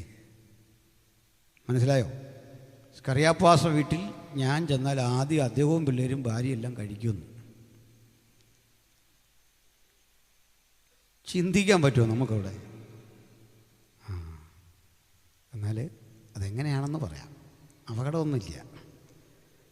ആദ്യം ഈ ഭക്ഷണമെല്ലാം ഒരുക്കി വെച്ചിട്ട് അത് ഞാൻ വിളമ്പി കൊടുക്കണം. ആതിഥേയന് കൊടുക്കണം. ഒരപ്പം എടുത്ത് വാഴ്ത്തി നുറുക്കി ഇവർക്ക് കൊടുക്കും. ഇവർ കഴിച്ചു എന്നൊന്ന് വരുത്തി തീർക്കുകയുള്ളൂ. എന്നിട്ട് കൈയൊക്കെ വെടിപ്പാക്കി വന്ന് എൻ്റെ കൈയൊക്കെ ഒന്ന് കഴുകിത്തരും. എന്നിട്ട് എനിക്ക് ഫുഡ് തരും. എന്തിനാണെന്നറിയേണ്ടി ഇവർ കഴിച്ചു എന്ന് വരുത്തി തീർക്കുന്നത്? ആശങ്ക കൂടാതെ ഞങ്ങളുടെ അതിഥി കഴിക്കണം, ഞങ്ങൾ തൃപ്തരായി. സിംബോളിക്കലാണ്. എന്നിട്ട് എന്നെ തൃപ്തിപ്പെടുത്തി. ആ കോഴ്സാണ്. പലതരം ഭക്ഷണം ഇങ്ങ് തരികയാണ്. ജൂതൻ്റെ ഭക്ഷണം എന്ന് പറഞ്ഞാൽ നമ്മളീ കാണിക്കുന്നുള്ള പരിപാടിയൊന്നുമല്ല. ഇത് സാറിനോടൊക്കെ ചോദിക്കും, ഭക്ഷണം കഴിച്ച് നമ്മൾ മടുത്തു. പഴങ്ങളൊക്കെ എന്താണ് ഇത് കേട്ടാൽ ഇന്ന് രാത്രി അവിടെ പോകാൻ തോന്നും. അത്തരം ഫുഡാണ്. അവിടെ അരക്കത്തരമൊന്നുമില്ല, ഡീസൻറ്റ് ഫുഡ്. നമ്മളോർക്കും യോസേഫിന് ഇരട്ടി ഭക്ഷണം യോസേഫ് ബെന്യാമീന് കൊടുത്തു നോക്കുമ്പോൾ ഇത് മനുഷ്യനെങ്ങനെ കഴിക്കുന്നതെന്ന് ഓർത്തു പോകും. പക്ഷേ കഴിച്ചു തുടങ്ങിയാൽ നിർത്താൻ തോന്നാത്ത വീട്ടിലെ ഭക്ഷണമാണെന്ന്. പലതരം സാധനം അങ്ങ് വരികയാണ്. ആ ക്രമത്തിന് വരുന്നതുകൊണ്ട് വയറിനൊന്നും ഒരു കുഴപ്പമില്ല, നല്ല സുഖമാണ്. പീറ്റർ ഫിഷ് എന്നൊരു സാധനം കിട്ടും. അത് കണ്ടാൽ നമ്മൾ കഴിക്കുകയില്ല. കാരണം അതിൻ്റെ രൂപവും ഭാവവും ഒക്കെ കണ്ടാൽ ഇത് തിരിച്ച് കടലിൽ പോയി ചാടുമെന്ന് തോന്നും. പ്ലേറ്റ് വെച്ചിരിക്കുകയാണ്. പക്ഷെ അതിൻ്റെ ഒരു ഭാഗം എടുത്ത് കഴിച്ചു കഴിഞ്ഞാൽ അതിൻ്റെ മുള്ളും ചെതുമ്പലും പോലും കളയല്ല, മൊത്തം കഴിച്ചു കളയും. അത് കർത്താവ് കൊടുത്ത അത്ര സാധനം കൊടുക്കുള്ളൂ. അതാണ്. പഴയതും ഡ്യൂപ്ലിക്കേറ്റും ഒന്നും യേശു തരികയില്ലെന്ന്. നല്ല വസ്തു. ആ നാട്ടിലുമുണ്ട് അതിൻ്റെ ഒരു ഐശ്വര്യം. സ്തോത്രം. വേണ്ട ഒരുതപ്പെട്ട പണിയൊന്നും അവൻ്റെ അടുത്ത് കേൾക്കുകയില്ലെന്ന് ഇപ്പം മനസ്സിലായില്ലേ? അടുത്ത ദിവസം വരുന്ന കർത്താവിൻ്റെ ദാസന്മാരൊക്കെ അത് പ്രസംഗിച്ചോളും. അത്തരം കാര്യങ്ങളാണ് നമ്മുടെ ദൈവാസന്മാരൊക്കെ സംസാരിക്കുന്നത്. അത് കുറ്റമൊന്നുമല്ല. ഓരോ കാലത്തുണ്ടാകുന്ന കാര്യം പറയേണ്ടത്. അതല്ലേ നമ്മുടെ വിളിയും തിരഞ്ഞെടുപ്പൊക്കെ. അത് കുറ്റമൊന്നുമില്ല. അതിൽ ചെറിയ തിരുത്തലൊക്കെ പിൽക്കാലത്ത് വന്നെന്ന് വരും. പക്ഷേ ആ ത്രെഡൊക്കെ കറക്റ്റാണ്. കേബ്രാസർ പ്രസംഗിച്ചൊക്കെ ഞങ്ങളും പറയുന്നു ത്രെഡ് കറക്റ്റാണ്. വിശദീകരണത്തിൽ ചെറിയ വ്യത്യാസമൊക്കെ വരും, അത്രേ ഉള്ളൂ. അല്ലാതെ കുഴപ്പമൊന്നും അതിനകത്തില്ല. ആത്യന്തികമായിട്ടിനകത്ത് കുഴപ്പമൊന്നുമില്ല. അതിനകത്ത് ചെറുതായി കാണുമ്പോണ്ട. അപ്പോഴേ എന്തേ പറഞ്ഞേ? ഇത് കർത്താവ് ഇവർക്ക് ഇതുപോലെ ഫുഡ് എടുത്തു കൊടുത്തു. വാഴ്ത്തി നുറുക്കി കഴിഞ്ഞു. അവർ ഭക്ഷണത്തിന് വേണ്ടി കണ്ണു തുറന്നപ്പോൾ യേശുവിനെ കാണാനില്ല. അപ്പോൾ ചിലതരം കാഴ്ചകൾ നമുക്ക് നിരാശ തരും. കാണേണ്ടവൻ നമ്മളെ വിട്ടു പോകും. നോക്കണേ, അകക്കണ്ണുകളുടെ ജ്വലനം കൊണ്ട് യേശുവിനെ കണ്ടവർക്ക് പിടിച്ചു നിൽക്കാൻ പറ്റും. പടത്തിൽ യേശുവിനെ കണ്ടവനെ പിടിച്ചിരിക്കാൻ പറ്റില്ല. പുൽക്കൂട്ടിൽ ഉണ്ണീശോനെ കണ്ടവർക്ക് പിടിച്ചിരിക്കാൻ പറ്റില്ല എന്ന്, ആർക്കും സാധിക്കില്ലെന്ന്. അതിന് ഒരു കാരണം ഞാൻ നിങ്ങളോട് പറയാം. ഇപ്പോൾ ക്രിസ്മസ് കാലമല്ലേ, ക്രിസ്മസിൻ്റെ ചരിത്രവും മറ്റു കാര്യമൊക്കെ പോക്കോട്ടെ, സാറും അതൊക്കെ പറഞ്ഞല്ലോ. പ്രിയമുള്ളവരെ, ഈ പിറവി കൊണ്ട യേശുവിനെ കാണാൻ ആട്ടിടകന്മാരുടെ വലിയൊരു സേന ഉണ്ട്. ദൂരങ്ങളിൽ ഇറാൻ എന്നറിയുന്ന വിളിക്കുന്ന പേർഷ്യയിൽ നിന്ന് നിരവധി വിദ്വാൻമാർ കാണാനെത്തി. 3 പേരെന്നൊന്നും കണക്കൊന്നുമില്ല, നിരവധി പേര്. ബൈബിളിൽ അങ്ങനൊന്നുമില്ല, ചരിത്രത്തിൽ അങ്ങനൊന്നുമില്ല. മാഗികൾ എന്ന് ഗ്രീക്കിൽ ഇവർ കാണാൻ പോയി. അപ്പോൾ അത് അന്ന് രാത്രി പോയി കണ്ടെന്നൊന്നും അല്ലെന്ന്, തെറ്റായ കാര്യങ്ങളാണ്. ശരിക്കും പഠിക്കണം. ശിശു ഇരിക്കുന്ന ഇടത്ത് ചെന്ന് അവനെ കണ്ടു. കുഞ്ഞ് ഇരിക്കാൻ പ്രായമായെന്ന് മനസ്സിലായില്ലേ? അന്ന് രാത്രി തന്നെ ഇതും കൊണ്ട് ഇറാനിൽ നിന്ന് ഓടി പോവല്ല, അല്ല പിറവത്തുനിന്ന് പോയി എന്നൊക്കെ ഇവിടെ കുറേ പേര് പറയുന്നത്. അവിടെ പള്ളിയൊക്കെ ഉണ്ട് പിറവത്ത്. ഈ പല പള്ളികളുണ്ട് പലയിടത്തു നിന്ന് പോയി എന്നും പറഞ്ഞു. അതിനകത്തെല്ലാം പ്രാർത്ഥനയുണ്ട്. അത് രസം. ഈ കൺഫ്യൂഷനിലൊന്നും മാറ്റിയാൽ കൊള്ളായിരുന്നല്ലേ. ഇവിടെ ഒരിടത്താണെങ്കിൽ നമുക്കെല്ലാം കൂടായിരുന്നു, കുഴപ്പമില്ല. എന്താ ഈ പറഞ്ഞു വന്നതിൻ്റെ അർത്ഥം? ഇതുപോലെ മാഗികൾ എന്നറിയപ്പെടുന്ന വിദ്വാൻമാർ ചെന്ന് യേശുവിനെ കണ്ടു. പൊന്നും മോരും കുന്തിരിക്കൊക്കെ വച്ചു. നമ്മൾ ഈ പെർഫ്യൂമും പൗഡറിനും ഒക്കെ കൊണ്ടുവന്ന പോലെയാണ്. പിന്നെ അതിന് വ്യാഖ്യാനമൊക്കെ കാണും. വ്യാഖ്യാനം വരുന്ന വഴിക്ക് അടിച്ചു വിടുന്ന എന്തെങ്കിലും ആയിക്കോട്ടെ, പൊന്നു രാജ്യത്തോ മൂര് പൗരോഹിത്യോ എന്തെങ്കിലുമൊക്കെ ആയിക്കോട്ടെ, സാരമില്ല. അത് പറഞ്ഞ് നമ്മൾ അടിവെക്കണ്ട. ഏതായാലും ഇതൊക്കെ കൊണ്ടുവച്ചു. പെർഫ്യൂമും വിലപിടിപ്പുള്ള വസ്തുക്കളൊക്കെ കൊണ്ടുവച്ചു. ആട്ടിടന്മാർ കൊട്ടിപ്പാടി ബഹളം വെച്ചു. പിന്നെ ഇത് തുടർന്നെന്ന് പലതരത്തിലെ ആഘോഷങ്ങൾ തുടർന്നു. യേശു കടലിൽ മീതെ നടക്കുന്ന കാണുന്ന ഒരാഘോഷമല്ലേ. നമ്മളാണെങ്കിലും ചാടും, ഭയങ്കരമായിട്ട് ചാടിപ്പോവും. 5 അപ്പം നുറുക്കി 5000 പേർക്ക് കൊടുത്തു. കഴിച്ചവൻ എന്തൊരു തൃപ്തി. ഇത് കഴിഞ്ഞൊരു കുറേ ദിവസം കഴിഞ്ഞ യേശു പറഞ്ഞത്, നിങ്ങളേ വചനം കേട്ടൊന്നും കൊണ്ട് വന്നല്ല, കാര്യം എനിക്ക് പിടിയിട്ട് അപ്പം തിന്നാൻ വന്ന. ഇത് കേട്ട ഒരൊറ്റ മലയാളി പിറ്റേത്തെ യുവത്തിന് പോകലെന്ന് എനിക്കറിയാം. അങ്ങനെയാണ്. ഇത് കള്ളമാണ്. കള്ളമല്ല, യേശു കള്ളം പറയില്ല. പിന്നെന്താ സംഭവിച്ചേ? പറയാം. ഈ അപ്പം തിന്നാൻ പോയി എന്നുള്ള ശരി, നമ്മളാണെങ്കിലും പോയേനെ. ഈ യവത്തപ്പത്തിന് ടേസ്റ്റ് ഒന്നുള്ള സാധനമല്ല. പക്ഷേ ഈ അപ്പം കഴിച്ചപ്പോഴേ വിവരിക്കാനാവാത്തൊരു ടേസ്റ്റ്. ഈ അപ്പം കഴിച്ചപ്പോഴേ വയറിലെ അസുഖങ്ങളൊക്കെ മാറി ആളങ്ങ് ശുദ്ധനായി. ഈ അപ്പം അവൻ്റെ കണ്ണുകൾക്ക് കാഴ്ച കൊടുത്തു, ഒരു പ്രസരിപ്പ് ഉന്മേഷവും കൊടുത്തപ്പോൾ ഇപ്പം കണ്ടവരോടൊക്കെ പറയാൻ തുടങ്ങി. എന്താണെന്നറിയില്ല, അപ്പം കഴിച്ചപ്പോൾ തൃപ്തി മാത്രമല്ല, ശരീരത്തിന് മുഴുവനൊരു ബലവും. പിറ്റേന്ന് ആളുകൾ ഇഷ്ടം പോലെ കൂടിയപ്പോൾ കർത്താവ് ഈ പ്രോഗ്രാം അങ്ങ് നിർത്തിക്കളഞ്ഞു. മനസ്സിലായില്ലേ? ചിലപ്പോൾ നമ്മൾ പറയാറില്ല നമ്മുടെ യോഗത്തിൽ വിടുതലില്ല, വേറെ കണ്ടുപോയ വിടുതലുണ്ടെന്ന്. മനസ്സിലായ കാരണം എന്താണെന്നറിയണ്ടേ? ആ ജീവൻ്റെ അപ്പത്തെ ഭക്ഷിക്കാൻ ചെല്ലേണ്ടവൻ ഭൗതിക അപ്പത്തിന് വന്നാൽ ചില പ്രോഗ്രാമേ കർത്താവ് അങ്ങ് നിർത്തുന്നു. കർത്താവ് നിർത്തിക്കളഞ്ഞ പരിപാടി പിന്നെ നടന്നിട്ടില്ല. 5 അപ്പവും 7 മീൻ 7 അപ്പവും 2 പ്രോഗ്രാമല്ലാതെ പിന്നെ നടത്താൻ എന്താ, നീയൊക്കെ ഇനാവുകയെ വന്നതെന്ന് കൃത്യം പറഞ്ഞിട്ട് ആ പ്രോഗ്രാം വിട്ടു. അപ്പോൾ അപ്പം ഭക്ഷിക്കാൻ 10,000 മനുഷ്യന്, 5,000 പുരുഷന്മാർ. സ്ത്രീകളുടെ കണക്കുണ്ടോ? ഇല്ല. ആ കാരണം അറിയോ? വല്ല കണക്കുണ്ടോ കഴിക്കുന്നതിന്? ആലോചിച്ച് നോക്ക്. ഇന്നും തിരുത്താൻ അവസരമുണ്ട്. വലിയ വിടുതലൊന്നും നടന്നില്ലേലും, വലിയ തീരുമാനമൊന്നും എടുത്തില്ല. ഈ 2024 ചില പുതിയ തീരുമാനം എടുത്തു പോകും. ഈ പുസ്തകത്തിൽ പോലും കണക്കെഴുതാൻ പറ്റിയില്ലെന്ന് ദൈവാസന്മാർ എത്ര പഠിച്ചിട്ടും സ്ത്രീകൾ കഴിച്ച കണക്കിനകത്ത് എഴുതാൻ പറ്റിയില്ലെന്ന് പറഞ്ഞപ്പോൾ ഒന്ന് ആലോചിച്ച് നോക്കി. ചുരുക്കി പറഞ്ഞാൽ സംഭവിച്ചെന്താ? 10,000 മനുഷ്യർ യേശു ഭക്ഷണം കൊടുത്തു. 1000 മനുഷ്യർക്ക് രോഗസൗഖ്യം കൊടുത്തു. ഏതാനും ചിലർക്ക് മരണത്തിൽ നിന്നുള്ള ഉദ്ധാരണം കൊടുത്തു. ഭയങ്കര ആഘോഷം. ഇതൊക്കെ കണ്ടാലേ ആഘോഷമാണ്. പക്ഷെ ക്രൂശിക്കപ്പെടുമ്പോൾ എത്ര പേരുണ്ടവിടെ, എത്ര ആളുകൾ വന്നവിടെ. വല്ല ആഘോഷം അവിടെ കണ്ടോ? ഇന്നും ഇങ്ങനാ. നീ ക്രിസ്മസ് ആഘോഷിക്കുന്ന ആവേശം ക്രൂശിക്കപ്പെട്ടവനെ കാണാനില്ലെന്ന്. കടലിൻ മീതെ നടക്കുന്നവനെ കണ്ടപ്പോഴുള്ള ആരവാരം, എനിക്ക് ദാഹിക്കുന്നു എന്ന് പറയുമ്പോൾ ഒരു മനുഷ്യനെ കാണാനില്ല. പിടഞ്ഞു പിടഞ്ഞു മരിക്കുന്നവനെ കാണാൻ ആളുകളില്ലാതിരിക്കെ ഒരു പറ്റം സാധു സ്ത്രീകൾ അന്നും അവിടെ നിൽപ്പുണ്ട്. ഇതിൽ നിന്ന് ആവേശം കൊണ്ട് വേണം ഈ സ്ത്രീ സമാജമൊക്കെ കരുത്താകാൻ. അല്ല ഉമ്മ രൂത്തിൻ്റെ കഥയും എസ്തേറിൻ്റെ കഥയും ഓർപ്പാവ് കെട്ടിപ്പിടിച്ചു എന്നും പറഞ്ഞ് പൊട്ടിക്കരഞ്ഞു എന്നും പറഞ്ഞ് പോകാതെ ക്രൂശിൻ്റെ ചുവട്ടിലേക്ക് വാ. നിങ്ങളും വസ്തിരാജ്ഞിയുടെ കാര്യമൊക്കെ വിടന്ന് കേട്ട് കേട്ട് മടുത്തുന്നു. അതുകൊണ്ട് പറഞ്ഞാൽ നിങ്ങളുണ്ടോ സഹോദരിമാർക്കൊരു 10 മിനിറ്റ് കൊടുത്താൽ അത് ഏറ്റവും രസകരമായ കാര്യം. ഈ ശവസംസ്കാരത്തിന് ലേഡീസിൻ്റെ ആളിന് സമയം കൊടുക്കും അനുശോചനം പറയാൻ. ഈ പ്രിയപ്പെട്ട അപ്പച്ചൻ ഒരു കരച്ചില്ല, പിന്നൊന്നുമില്ല. എൻ്റെ മോനെ പ്രിപ്പയർ ചെയ്തൊരു മെസ്സേജ് പറ, പവർഫുള്ളായൊരു മെസ്സേജ്, നല്ലൊരു അനുസ്മരണം അല്ലേ, പ്രത്യാശ വേണമെന്നോ അല്ലേ. എനിക്കും ഈ ശവസംസ്കാരത്തിലൊക്കെ പ്രസംഗിക്കാൻ ഇന്നും ബുദ്ധിമുട്ടുള്ള ഒരാളാണ്. ഞാൻ പിന്നെ അങ്ങ് മാറുകൊടുന്നു. ആരുടെ മരണമാണെങ്കിലും പെട്ടെന്ന് ചില ഓർമ്മകൾ ഇങ്ങനെ ജീവിതത്തിലേക്ക് വരും. ഈ ചെറുപ്പക്കാരൊക്കെ ആണെങ്കിൽ അവിടെ നിന്ന് മാറിപ്പോവും. പിന്നെ ശവം നമ്മൾ സംസ്കരിക്കേണ്ട ഒരു ഘട്ടം ഉണ്ടെങ്കിൽ ഒരു ധൈര്യമൊക്കെ സംഭരിക്കും.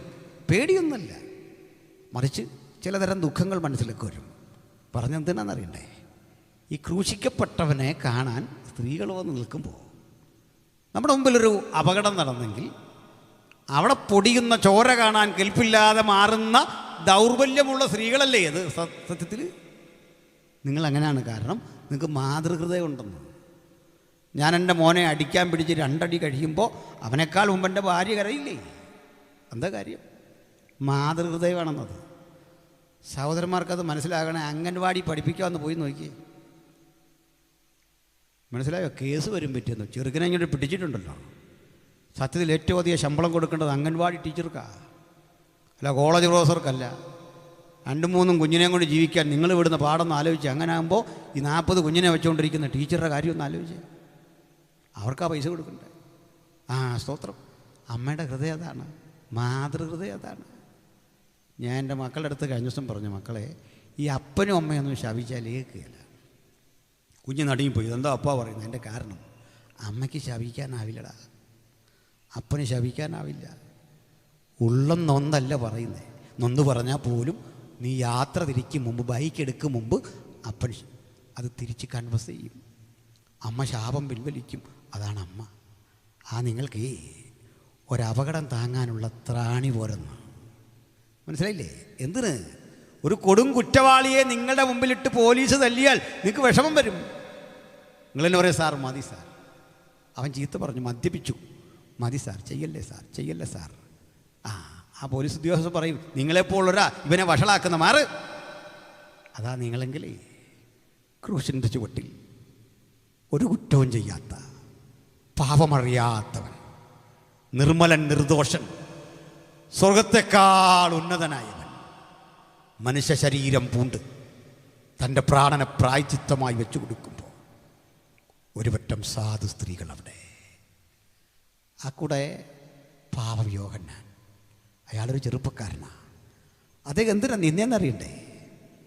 വിലാപ്പുറം കുത്തിത്തുളയ്ക്കുമ്പോൾ, കയ്യിലും കാലിലും അണിയിറയ്ക്കുമ്പോൾ യോഹന്നാൻ്റെ അന്തരംഗത്തിലൂടെ കടന്നു പോകുന്ന ചിന്ത, ആ കരം നീട്ടി എത്ര തവണ ഞാൻ ഭക്ഷണം കഴിച്ചിട്ടുണ്ട്, ആ കരം എത്ര തവണ എന്നെ തഴുകിയിട്ടുണ്ട്, ആ കരം എന്നെ തൊട്ടിട്ടുണ്ട്.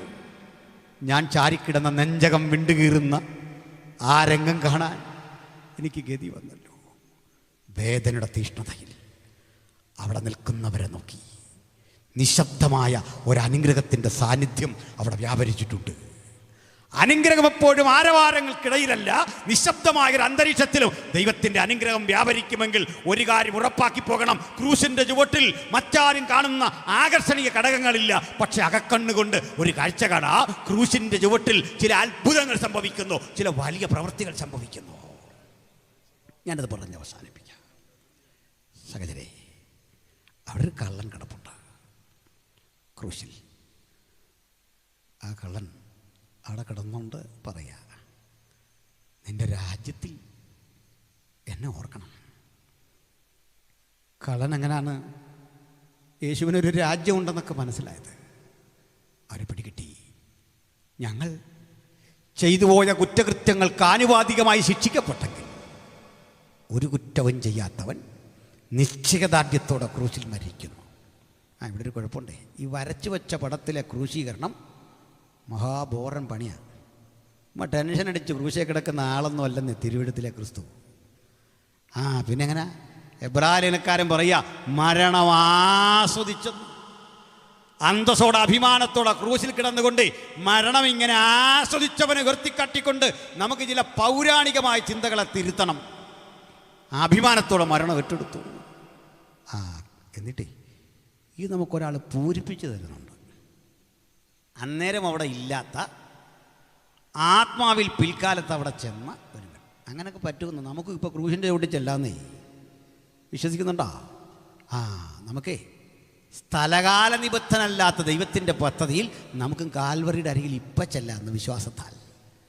അവിടെ ഒരുവൻ ചെന്നു കാലം ഒത്തിരി കഴിഞ്ഞ് കൃത്യം റിപ്പോർട്ട് തരാൻ, കൃത്യമുള്ളടക്കം തരാൻ.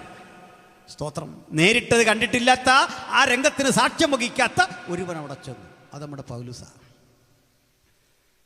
പൗലോസ് എന്നിട്ട് കരയുന്ന മറിയമാരെ കണ്ടു, ദുഃഖിക്കുന്ന യോഹന്നാനെയൊക്കെ ആത്മാവിൽ കണ്ടിട്ട് പറയുക, കരയാതെ നിങ്ങൾ കരയാതെ. നമ്മളും മരണം വീട്ടിൽ ചെന്നൊക്കെ ഇങ്ങനെ പറയുമെങ്കിലും അതല്ലാതെ വേറെന്തോ പറയാനിരിക്കുന്നത്. അതുകൊണ്ടാണ് അതേ പറയാൻ പറ്റൂ. സ്വന്തം കാര്യം വരുമ്പോഴാണ് നമ്മളിതൊക്കെ മനസ്സിലാക്കുന്നില്ലേ. അപ്പോൾ എന്താ പറ്റിയേ?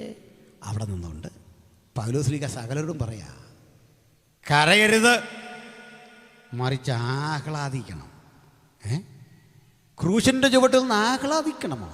ആഹ്ലാദിക്കണം. എന്താ കാര്യം? ഒരു സൈനികൻ എപ്പോഴും ആഹ്ലാദിക്കുന്ന അറിയണ്ടേ? നമ്മൾ കാർഗിൽ മേഖല യുദ്ധം നടക്കുകയാണ്. യുദ്ധം കൊടുമ്പിരിക്കൊണ്ടിരിക്കവേ നിങ്ങൾക്കൊരു കാര്യം അറിയണ്ടേ? നമ്മുടെ ഉച്ചിയിൽ കയറി നിന്നോണ്ടാ അവരിങ്ങോട്ട് ആക്രമിച്ച് നമ്മുടെ സ്ഥലമെല്ലാം പിടിച്ചെടുത്തിട്ട് അവരുടെ വഴി ആട് തെറ്റി നടന്ന നാട്ടുകാർ ചിലർ കണ്ടു മാര് കയറിയത്. ഇത് കണ്ടിട്ട് ഇവൻ വിവരം കൊടുത്തു. പെട്ടെന്ന് നമുക്ക് താഴെ നിന്ന് ആക്രമിച്ച് കിടക്കണം മുകളിലേക്ക്. ഒടുക്കം ഒരു വിധത്തിൽ ലക്ഷ്യസ്ഥാനത്തേക്ക് ഇന്ത്യൻ സൈന്യം നാളുകൾ കൊണ്ട് ചെന്നു. അപ്പോൾ ഇന്ത്യൻ സൈന്യത്തിനും അറിയില്ല ഇവരുടെ പാത്തിരിപ്പുണ്ടെന്ന് ഓർത്തിരിക്കുകയാണ്. യുദ്ധമല്ലേ, അവർ പോയി എന്നൊന്നും അറിയില്ല. പക്ഷെ പെട്ടെന്ന് കൺട്രോൾ റൂമിൽ നമ്മൾ പിടിച്ചെടുത്തൊരു വയർലെസ് മെസ്സേജ് പിടിച്ചെടുത്തു അവരുടെ. അതിൽ അവർ ഉറുദു ഭാഷയിൽ പറയുക, ഞങ്ങൾക്ക് എങ്ങോട്ടും പോകാൻ വയ്യ, ഞങ്ങൾ മുമ്പിലേക്ക് ഇറങ്ങുമ്പോൾ ഇന്ത്യ ഞങ്ങളുടെ തലയ്ക്കും ഇതേ തീമഴ പെയ്യിക്കുകയാണ്. ഈ ഒറ്റ വാക്ക് കേട്ടപ്പോൾ ഈ സൈനിക മേധാവി ചാടിത്തുള്ളാൻ തുടങ്ങി. സൈനിക മേധാവി ആഹ്ലാദം കൊണ്ടു കഴിഞ്ഞാൽ മറ്റു പഴയ ആളുകൾക്കൊന്നും അറിയണ്ട, പിന്നെ അവർക്കറിയാൻ കാര്യം എന്തിനാ തുള്ളുന്നതെന്നല്ലേ. അവരും ആഹ്ലാദിക്കാൻ തുടങ്ങി. ഇന്ത്യൻ ദേശീയ പതാക കാർഗിലിൻ്റെ മുകളിൽ അവർ നാട്ടിവെച്ചിട്ട് ജയം പ്രഖ്യാപിച്ചു പോന്നു. പൗലോസ് പറഞ്ഞു, വാ ക്രൂശിൻ്റെ ചുവട്ടിലേക്ക് വാ, കരയാതെ വിഷമിക്കാതെ. ക്രൂശിനൊരു പൊരുളുണ്ടെന്നേ, അത് കാണാൻ ഹൃദയക്കണ്ണുകൊണ്ട് കാണണം. ഭൗതികക്കണ്ണുകൊണ്ട് കണ്ടാൽ ടെൻഷൻ അടിച്ച് കിടക്കുന്ന ഒരു മനുഷ്യനെ കാണാം, വേദനിച്ച് ടെൻഷൻ അടിച്ച് കിടക്കുന്ന ഒരു രൂപത്തെ കാണാം. അത് ഉണ്ടാക്കി വെച്ചിട്ടാ ഈ പിരിവെല്ലാം കൂടെ നാട്ടിൽ നടത്തുന്നത്. മനസ്സിലായോ? അതുണ്ടാക്കി ആരും കൊടുത്തു പോകുന്നു. നമുക്കും തോന്നുന്നില്ലേ 10 പൈസ കൊടുക്കാൻ തോന്നുന്നതിൻ്റെ കാരണം എന്താ? ഇന്ന് നമ്മളെ ഈ 10 കാശ് കൊടുക്കുകയല്ല ചെയ്യുന്ന, മനസ്സും ജീവിതവും മുഴുവൻ അവിടുത്തെ പാദത്തിൽ അർപ്പിച്ചിട്ട് വിളിച്ചു പറയുക, അങ്ങാണ് ഞങ്ങളുടെ രാജാവ്. കള്ളൻ ഇഞ്ചിഞ്ചായി മരിച്ചുകൊണ്ടിരിക്കെ അവർ ലോകത്തോട് വിളിച്ചു പറഞ്ഞു, നീ ആ രാജാവ്, നീ രാജ്യത്വം പ്രാപിച്ച് ഒരു ദിവസം വരുമ്പോൾ എന്നെയും ഓർക്കണം. ഇതെല്ലാം ഇങ്ങോട്ട് ഒപ്പിയെടുത്തിട്ട് പൗലോസ്ലീഹ വിളിച്ചു പറയാണ്, കരയരുത്, വിഷമിക്കരുത്, ക്രൂശിൻ്റെ ചുവട്ടിൽ ആഹ്ലാദ നൃത്തത്തിൻ്റെ കാലം.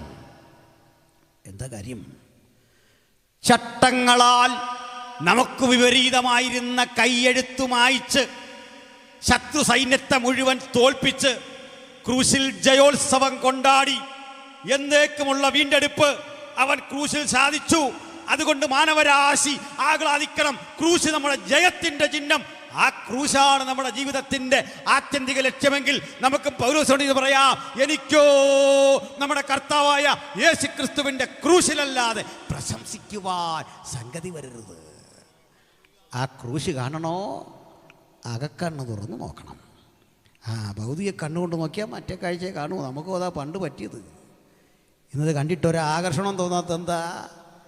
ഇന്ന് ചെണ്ടയടിക്കുമ്പോൾ ക്രിസ്മസ് ത്രസിപ്പിക്കാത്ത എന്താ? ഇന്നേ ദുഃഖവള്ളി കാണുമ്പോൾ പ്രത്യേകിച്ചൊന്നും തോന്നാത്തതെന്താ? അതിനപ്പുറത്ത് ക്രൂശ് എന്നൊരു ശബ്ദം കേൾക്കുമ്പോൾ അന്തരാത്മാവിൽ ഒരു ചലനം വരാൻ കാരണം എന്താ? ചട്ടങ്ങളാൽ വിപരീതമായ കൈയെഴുത്ത് വായിച്ച് എന്നെ സ്വതന്ത്രനാക്കിയ, എൻ്റെ ബോണ്ടേജ് മുഴുവൻ അടിച്ചു മാറ്റിയ, എൻ്റെ അടിമത്തം മുഴുവൻ തീർത്ത, എന്നെ സ്വതന്ത്രനാക്കിയ നമ്മുടെ കർത്താവായ യേശുക്രിസ്തു മുഖാന്തിരം നമുക്ക് ജയം നൽകുന്ന ദൈവത്തിന് സ്തോത്രം. ഇതിനെ വിരോധിച്ചൊരു മനുഷ്യനുണ്ടായിരുന്നു നമ്മുടെ പൗലോസ്. അയാൾക്കൊരു നാണക്കേടായിരുന്നു. ക്രൂശിന്മേ തൂങ്ങുന്നവൻ ശപിക്കപ്പെട്ടവൻ. ആകെ ക്രൂശെന്ന് കേൾക്കുമ്പോഴേ അറപ്പ്. അതുകൊണ്ട് തീർന്നില്ല. മഹാപുരോഹിതൻ്റെ അധികാരപത്രം വാങ്ങി ക്രൈസ്തവ സഭയെ കൊന്നുമുടിക്കാൻ ഒരുമ്പെട്ടു. ആ വലിയ ക്രൂരൻ മാറിയത് എങ്ങനെയാണെന്ന് അറിയണ്ടേ? ഒറ്റ പ്രാർത്ഥനയാണ്. അത് ആരാ പ്രാർത്ഥിച്ചേ? നമ്മുടെ സെബാനോസ്. അതുവരെ കിച്ചണി പണിയുന്ന ആളാണെന്ന് സെബാനോസ്. അതൊക്കെ കുറഞ്ഞ പണിയാന്ന് തോന്നരുത്. ക്ഷമിക്കണം, എൻ്റെ 2 അനുഭവം പറയാം. ഞാൻ പ്രീ ഡിഗ്രിയൊക്കെ കഴിഞ്ഞിട്ട് ആണ് ബൈബിൾ കോളേജിൽ പോകുന്ന ആദ്യത്തെ ഘട്ടം. ഞാൻ ആദ്യം ചെല്ലുന്നത് ഈ ന്യൂ ഇന്ത്യ ബൈബിൾ കോളേജിലാണ് അഡ്മിഷന് ചെല്ലുന്നത്. സാറ് ബൈബിൾ കോളേജ് അധ്യാപകനാണ്. പക്ഷേ പഴയ ബൈബിൾ കോളേജിൽ എത്ര പേരെ വിളിയുണ്ടോ എന്ന് ചോദിച്ച് പറഞ്ഞു വിട്ടിട്ടുണ്ട്.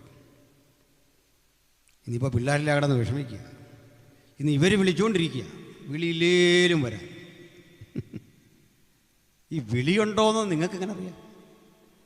ഒരുത്തം പറഞ്ഞാലത് വിളിയാകുമോ? അല്ല, എന്നെ കണ്ട് ബേബി സാറ് പറഞ്ഞു, എനിക്ക് വിളിയില്ല, തിരഞ്ഞെടുപ്പില്ല, പൊക്കോളാൻ പറഞ്ഞു. ഞാൻ പോന്നു. ഒത്തിരി ദുഃഖം തോന്നി. പിന്നെ വേറൊരിടത്ത് എടുത്തു. അവിടെ ചെന്നപ്പോൾ നല്ല കട്ടിപ്പണിയുണ്ട്. കുഴപ്പമില്ല, എന്നാലും പഠിക്കണം. പഠിച്ചു. ഒരു കാര്യം അഭിമാനത്തോടെ പറയാം, ആരും ചെയ്യാൻ ബുദ്ധിമുട്ടുന്ന പണികളൊക്കെ നമ്മളെ തലയ്ക്ക് മീതെ വരും. ഒരു ബുദ്ധിമുട്ടും തോന്നാതെ അത് വിശ്വസ്തയോടെ ചെയ്തു. എനിക്ക് അഡ്മിഷൻ നിരാകരിച്ച കോളേജിലും പഠിപ്പിക്കാൻ ഭാഗ്യം കിട്ടി. പിന്നെ അത് പറഞ്ഞ് ഞാൻ കുത്തിയിട്ടൊന്നുമില്ല ഇന്ന് വരെ. അങ്ങനെ ഞാൻ ചെയ്യില്ല. അതൊക്കെ ഓരോ നിമിത്തങ്ങളല്ലേ. പിന്നെ ആ സാറുമായിട്ട് എത്രയോ തവണ സഹകരിച്ചു. അപ്പോൾ പിന്നെ അതും വെച്ച് സാറിന് 2 വെട്ടും വെട്ടി. അതൊന്നും നല്ലതല്ല. അതും കൊണ്ട് ഗുണമില്ല. ചില നിമിത്തങ്ങൾ, ചില കാര്യങ്ങൾ അങ്ങനെയാണ്. അപ്പോൾ ഇങ്ങനെ തോറ്റെടുത്ത് ഞാനൊരു ദിവസം വരും. അങ്ങനെ പ്രാർത്ഥനയൊന്നും എനിക്കില്ല. ചൊല്ലി പറയില്ലേ, എന്നെ നിന്ദിച്ച അയൽക്കാരുടെ മധ്യത്തിലൊന്ന് മാനിക്കണം. വേണ്ടെന്നേ, അവനാണ് വലിയ ഉള്ളി. ഇവിടം കൊണ്ട് മാന്യത ഒതുക്കണ്ടെന്ന് അതിരുകൾ വിശാലമാക്കിക്കുക ദൈവമക്കൾ. അങ്ങോട്ട് പോട്ടെന്ന്, റേഞ്ച് അങ്ങോട്ട് പോട്ടെന്നേ. പുതുപ്പള്ളി കിടന്ന് കറങ്ങാതെ പുതുപ്പള്ളിയിൽ ഒതുങ്ങുന്ന മാന്യത പോരെന്നേ. നമുക്ക് രാജ്യാന്തര തലങ്ങളിലേക്കൊന്ന് ചിന്തിച്ചാട്ടെ. എന്താ പറ്റാത്തേ? അപ്പം നമ്മുടെ മാന്യത ക്രൂശ് തന്ന മാന്യതയാണ്, ഈ പുസ്തകം തന്ന മാന്യതയാണ്. അപ്പോൾ എന്തിനാ പറഞ്ഞെന്നറിയണ്ടേ പ്രിയരെ? പൗലോസ് ഓർത്ത് പുള്ളിയുടെ മാന്യത എന്തെന്നാ? ഈ റബി ആയത് ആ മാന്യത എന്നാണ്. നമ്മുടെ കേബ്ര സാർ ഒരു അധ്യാപകനായിരുന്നു. നമ്മളോട് ഒത്തിരി പേരുണ്ട് അങ്ങനെ. പക്ഷെ ഞാൻ പറയും, യേശുവിനെ അറിഞ്ഞതാണ് മാന്യതയെന്നേ. അല്ലെങ്കിൽ അവസാനം വാങ്ങിയ ശമ്പളത്തിൻ്റെ പാതി പെൻഷൻ മേടിച്ചുകൊണ്ട് നമ്മൾ വീട്ടിലിരിക്കുകയുള്ളൂ. ഒരു മാഷിൻ്റെ ബഹുമാനമുള്ളൂ. മുമ്പ് പറഞ്ഞ പോലെ രാജ്യാന്തര വേദികളെ കാണാൻ, എല്ലാ പരിമിതികളെയും ഭേദിച്ചു പോകാൻ ദൈവം കൃപ കൊടുത്തതേ ഈ പുസ്തക കാരണം. ബഹുമാനപ്പെട്ട ഉണ്ണിച്ചാൻ, പരേതനായ നമ്മളെ കെ ജോസഫ് അച്ചാൻ, അതേ ഒരു സൈനികനായിരുന്നു. ഒരു സൈനികനായിരുന്നെങ്കിൽ കിട്ടാവുന്ന പരമാവധി ബഹുമതി അവിടെയാണെങ്കിൽ റേഞ്ച് മുഴുവൻ മാറ്റിയത് ഈ പുസ്തകമാണ്. ഈ പുസ്തകത്തിൽ വിരാജിക്കുന്ന നസ്രയനായ യേശുവിൻ്റെ ശബ്ദമാണ്. വചനം കേൾക്കുന്ന കുഞ്ഞുങ്ങളെ, പ്രിയപ്പെട്ട സഹോദരി സഹോദരന്മാരെ, അതിരി വിശാലമാക്കുന്നൊരു ദൈവം ഇന്ന് രാത്രി നമ്മുടെ കൂടെയുണ്ട്.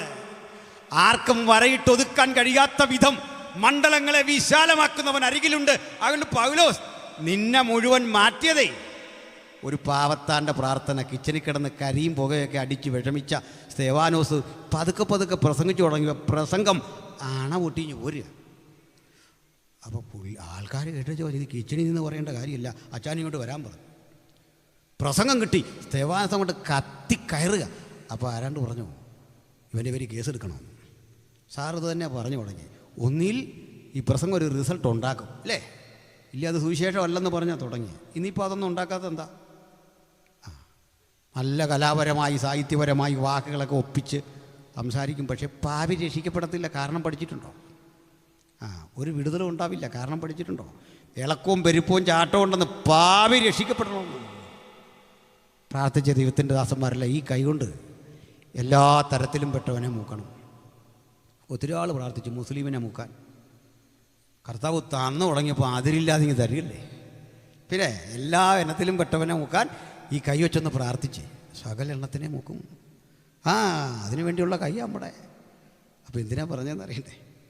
ഇവിടെ പൗലോസ് എന്ന മനുഷ്യന് വേണ്ടി അവസാനം സ്തെഫാനോസ് കോടതി നിന്നാണ് പ്രസംഗിക്കുന്നത്. കോടതി കിട്ടിയൊരു ചാൻസ് പ്രസംഗിക്കാൻ. നിനക്ക് പറയാം. മഹാപുരോഹിതൻ പറഞ്ഞപ്പോൾ പറയുകയാണ്, സഹോദരന്മാരും പിതാക്കന്മാരുമായ പുരുഷന്മാരെ, നമ്മുടെ പൂർവ്വപിതാവായ അബ്രഹാം ഹാരാനിൽ വന്ന് പാർക്കും മുമ്പ് മെസപ്പൊട്ടേമിലായിരുന്നപ്പോൾ തേജോമയനായ ദൈവന് പ്രത്യക്ഷനായി. ആളുകൾ അമ്പരന്നു. കിച്ചണിൽ മത്തി വെട്ടി കറി വെച്ചുകൊണ്ടിരുന്ന സെവാനോസേ, ബീഫ് നുറുക്കി കറി വെച്ചുകൊണ്ടിരുന്നവനെ, അതല്ലെങ്കിൽ പലവ്യഞ്ജനം ശേഖരിച്ചു വെച്ചിട്ട് കണക്കെഴുതിയ ആളെ എവിടുന്ന് കിട്ടി ഈ ഭാഷാപ്രയോഗം? എവിടുന്ന് കിട്ടി ഈ ജ്ഞാനം? അതാ ചാർജായി കഴിഞ്ഞാൽ കളി മാറുന്നു. മത്സ്യബന്ധനത്തിൽ ഏർപ്പെട്ട പത്രോസ് ചാർജായി കഴിഞ്ഞപ്പോൾ വിളിച്ചു പറയുകയാണ്, ഇതേ നിങ്ങൾ ഉദ്ദേശിക്കുന്ന ഇനമല്ല. യോവേൽ പ്രവാചകൻ എഴുതിയ പ്രവചനം അങ്ങോട്ട് നിറവേറിയിട്ടാണ് ഞങ്ങളുടെ ഈ ചാട്ടം. അപ്പോൾ നമുക്ക് ചോദിക്കാം, അച്ഛൻ എപ്പോഴാച്ചാ യോവേൽ പ്രവചനം വായിച്ചേ? എടാ കൊച്ചി, അതൊക്കെ അങ്ങ് വായിച്ചു. തമ്പുരാൻ ഓർമ്മപ്പെടുത്തി. അപ്പോൾ ദൈവം ചിലപ്പോൾ ഉപയോഗിച്ച് കഴിഞ്ഞാൽ നമുക്ക് ആർക്കും നിയന്ത്രിക്കാൻ പറ്റില്ലെന്ന്. അടയപ്പെട്ട നാവുകളെ കൊണ്ട് സംസാരിപ്പിക്കാൻ അവൻ തീരുമാനിച്ചു കഴിഞ്ഞാൽ അടയപ്പെട്ട എത്ര ദൂതുകൾ പുറത്തു വരാനുള്ള നാവ അതൊന്ന് ഏൽപ്പിച്ചു കൊടുത്താട്ടെ. ആ ശരീരം ഏൽപ്പിച്ചു കൊടുത്താട്ടെ. അതിന് പ്രായം തടസ്സമല്ലെന്ന്, സ്ഥിതിഗതികൾ തടസ്സമല്ലെന്ന് അങ്ങോട്ട് പ്രസംഗിച്ചു. പ്രസംഗത്തിൽ പഴയ നിയമം കംപ്ലീറ്റ് വന്നു, പുതിയ നിയമം കംപ്ലീറ്റ് വന്നു. ദൈവം അവനെ ഉയർപ്പിച്ചു എന്നതിനുള്ള സാക്ഷിയായി ഈ നിൽക്കുന്ന ഞാനെന്ന് അങ്ങോട്ട് തറപ്പിച്ചു പറയും. ഏറങ്ങ് തുടങ്ങി, എറിഞ്ഞു തുടങ്ങും. എന്താ പറയണ്ടേ? സ്തെഫാനോസ് പറഞ്ഞു, ഈ പാപം ഇവരുടെ മേൽ നിർത്തരുത്. അമ്പുരാൻ പറഞ്ഞു, നീ അവസാനം പറഞ്ഞ അതല്ലേ? ഞാൻ സമ്മതിച്ചു. ആ പ്രാർത്ഥനയുടെ റിസൾട്ട് എന്താണെന്ന് ചോദിച്ചാൽ പറയും പൗലോസ്, നമുക്ക് മരിക്കും മുമ്പ് പ്രതികാരം ചെയ്തല്ല മരിക്കേണ്ടത്. ഒരാത്മാവിനെ അവിടെയും നേടാൻ സാധിക്കണം, ഒരാളെയെങ്കിലും. ഹല്ലേലൂയ, ഹല്ലേലൂയ, സ്തോത്രം. ബഹുമാനരെ, ഇതങ്ങോട്ട് പ്രാർത്ഥിച്ച് പോകുന്ന വഴിക്ക് ആദ്യം കിട്ടിയത് അല്ല സൂപ്പർ അടി. നമ്മൾ ഇന്ന് സിറിയയില്ലേ പിടിച്ചെടുത്ത സിറിയ, ഇസ്രായേൽ പിടിച്ചെടുത്തു. എല്ലാം പോയി. സിറിയൊക്കെ അപ്പുറത്ത് ചാടി. പണ്ടേ മാറി സംഗതി എല്ലാം മാറി. നമ്മുടെ ഈ പത്രം ഇത് എഴുതാൻ ത്രാണിയുള്ള പത്രക്കാരനൊന്നും അല്ല നീ. സംഭവം ഇങ്ങനൊന്നും അല്ല. ഇനി ഈ ഡമാസ്കസിൻ്റെ അതിൻ്റെ ക്യാപിറ്റലാണ്, സിറിയയുടെ ക്യാപിറ്റലാണ് ഡമാസ്കസ്. അതിൻ്റെ പടിവാതിക്ക് ചില്ലിയും കിട്ടി ഒരൊറ്റ അടി. കണ്ണിൻ്റെ കാഴ്ച പോയി. ചെല്ലു പറഞ്ഞ കുതിരപ്പുറത്തുനിന്ന് വീണു. ഞാൻ അവിടെ നോക്കിയിട്ട് കുതിരയൊന്നും ഇല്ല. പിന്നെ ഒരു കുതിരയല്ലേ ഇരിക്കട്ടെ എന്ന് ഓർത്ത് ഞാനും പിന്നെ അതങ്ങ് വിട്ടുകൊടുത്തു. ബൈബിളിൽ കുതിരയൊന്നും എഴുതിയിട്ടില്ല. പിന്നെ പൗലോസിനൊരു കുതിരയെ സൗജന്യമായി കിട്ടുന്നതിനകത്ത് എനിക്ക് അസൂയയില്ല. അവിടെ ഇരിക്കട്ടെ കുതിര. പൗലോസ് അവിടുന്ന് താഴെ വീണു. കണ്ണിൻ്റെ കാഴ്ച പോയി. തപ്പി കിടക്കണം. പക്ഷെ നമുക്ക് ചോദിക്കാം, പൗലോസ്, കാഴ്ചയുള്ളൊരു ഭൂതകാലം നിനക്കുണ്ടായിരുന്നല്ലേ? കാഴ്ചയുള്ള ഭൂതകാലത്ത് നിൻ്റെ കാഴ്ചയുള്ള എന്താ? എങ്ങനെ ഞങ്ങളെ കൊല്ലണം? ഇന്ന് കാഴ്ചയില്ലാത്തൊരു 3 ദിവസം. ഇതിലേതാ നിനക്കിഷ്ടം? പൗലോസ് പറയും, ഈ കാഴ്ചയില്ലാത്ത ശരീരം കൊണ്ട് ഞാൻ അനുഭവിക്കുന്നൊരു സുഖമുണ്ട്. ആ സുഖം അനുഭവിക്കുന്ന ദൈവമക്കളെ ഓർത്ത് ഞാൻ ദൈവത്തെ സ്തുതിക്കുന്നു. രോഗമുള്ള ആ ശരീരത്തിലും ഒരു സുഖമുണ്ട് സ്നേഹിത. അവഹേളിക്കപ്പെടുന്ന ആ ജീവിതത്തിലും ഒരു സുഖമുണ്ട്. ആ സുഖം പണ്ടില്ലായിരുന്നു. ദൈവം ഒരുവനെ ശക്തീകരിച്ചു. ഒരു അനന്യാസ്. നമ്മുടെ മറ്റേ തല്ലിപ്പുള്ളി അനന്യാസ് അല്ല, പൈസ കട്ടെ. ഇത് വേറെ ആമ്പിള്ളാരുണ്ട് ആ പേരിൽ. ഹല്ലേലൂയ. അനന്യാസിന് ദർശനം കൊടുത്തിട്ട് പറഞ്ഞു, പോയി പ്രാർത്ഥിക്കുമോനെ. എന്നെ സന്തോഷിപ്പിച്ചത്, ഞാൻ ജീവിതത്തിൽ ഒരു കാർമ്മികമായൊരു കാര്യം വന്നാൽ ഏറ്റവും ഒരു സാധാരണ ഭാഷയെ വിളിക്കുകയുള്ളൂ. മക്കളുടെ കല്യാണം നടത്തിയാലും വീടിന് തറക്കല്ലിട്ടാലും അതിന് സമർപ്പണം ചെയ്താലും ഞാൻ PM സാറിനെ വിളിക്കാൻ ഉദ്ദേശിച്ചിട്ടില്ല. നിങ്ങൾ അനിൽക്കുടത്തോടത്ത് വിളിക്കരുത്. എന്താ കാര്യം എന്നറിയട്ടെ? ഞങ്ങളിത് ഒത്തിരി കണ്ടതാണ്. കറിയാഭാഷ വിളിക്കരുത്, സാമ്പാഷ വിളിക്കരുത്. നിങ്ങളുടെ വഴിയടച്ചു പോവല്ല. 1000 കല്യാണം നടത്തുന്ന 500 വീട് സമർപ്പിക്കുന്ന നമുക്കിനകത്ത് പുതുമയില്ല. അതിലും നല്ല വീട് അവിടെ ആയിരുന്നു, ഇതിലും നല്ല വീട് അപ്പുറത്തായിരുന്നു. ഇത് പിന്നെ കൊള്ളാം, ഇതും പറഞ്ഞേച്ചേ പോകുള്ളൂ, ചോറുണ്ട് കാശും മേടിച്ചിട്ടേ. പക്ഷെ ഇതിന് ഒരവസരവും കിട്ടാത്ത ഒരുത്തിന് കൊടുത്തു നോക്കി, അവൻ നെഞ്ചുരുക്കൊന്ന് പ്രാർത്ഥിക്കും, വാക്കൊക്കെ തെറ്റിക്കോട്ടെന്നേ, ഇച്ചിരി തെറ്റുമൊക്കെ വന്നോട്ടെന്ന്, മനുഷ്യനല്ലേ. പക്ഷെ അവൻ്റെ അനുഗ്രഹം പോലെ മകത്തരമായതൊന്നുമില്ല. മനസ്സിലായോ പറഞ്ഞേ? എളിയവനെ ആദരിക്കുന്ന മനുഷ്യൻ ഭാഗ്യവാൻ. അടുത്തൊരു വചനമുണ്ട്, അനർത്ഥ ദിവസത്തിൽ യഹോവ അവനെ കാത്ത് ജീവനോടെ പാലിക്കും. നല്ലൊരു വീട് വെച്ചിട്ടേ, കല്യാണം നടത്തിയിട്ടേ, ആ കിടന്ന് കഷ്ടപ്പെടുന്ന ലോക്കൽ പാസ്റ്ററെ ഓർക്കാത്ത നമുക്കുണ്ടാകുന്ന ശാപം പോലും ശാപമുണ്ടോ? കൊച്ചിനെ കെട്ടിക്കാൻ ഉപവാസം എടുക്കുന്നത്, പ്രാർത്ഥിക്കുന്നത്, കണ്ണീരൊഴുക്കുന്നത്, ശവം അടക്കിക്കഴിഞ്ഞ് വീണ്ടും പോയി കുളിയും കഴിഞ്ഞ് ഇവിടെ നിൽക്കുന്നത്, 3-4 ദിവസമായിട്ട് ഉറങ്ങാൻ നിൽക്കുന്ന ആ മനുഷ്യനെ കണ്ടിട്ട് ഒരു നല്ല വാക്ക് പറയാത്ത നിൻ്റെ എന്തോ അനുഗ്രഹമാണ്, എന്തോ മനസ്സാ. ഹല്ലേലൂയ. എന്താ പറഞ്ഞേ? അനന്യാസം എന്ന് പറഞ്ഞൊരു പാവം മനുഷ്യനെ വിട്ടെന്ന്. പേരുള്ളവനുണ്ടെന്ന് പത്രോസുണ്ട്, യോഹന്നാനുണ്ട്, അന്ത്രയോസുണ്ട്. ഒരുത്തനെയും വിടാതെ പറഞ്ഞു, കുഞ്ഞെ നീ പോയിട്ട് ആ റബിക്ക് വേണ്ടി പ്രാർത്ഥിക്കാൻ. ധാരാ കക്ഷി നിർത്ത. റബി എന്ന് പറഞ്ഞാൽ എന്താണെന്നറിയോ? 613 നിയമങ്ങൾ നന്നായിട്ട് അഭ്യസിച്ചതിൻ്റെ വ്യാഖ്യാനങ്ങളും ശിക്ഷകളും ഇതൊക്കെ മനപ്പാടം അടിക്കാൻ കഴിയുന്ന പണ്ഡിത ശ്രേഷ്ഠൻ. അതിലെ കാണുമ്പോഴേ വിളിക്കേണ്ടത് സഞ്ചരിക്കുന്ന ന്യായപ്രമാണമെന്ന് വിളിക്കണമെന്നാണ്. സഞ്ചരിക്കുന്ന ന്യായപ്രമാണം, അതൊക്കെ ഇതറിയാം. അതുകൊണ്ട് അവരെ കാണുമ്പോഴേ ബഹുമാനമാണ്, റബി എന്ന് വിളിക്കണം.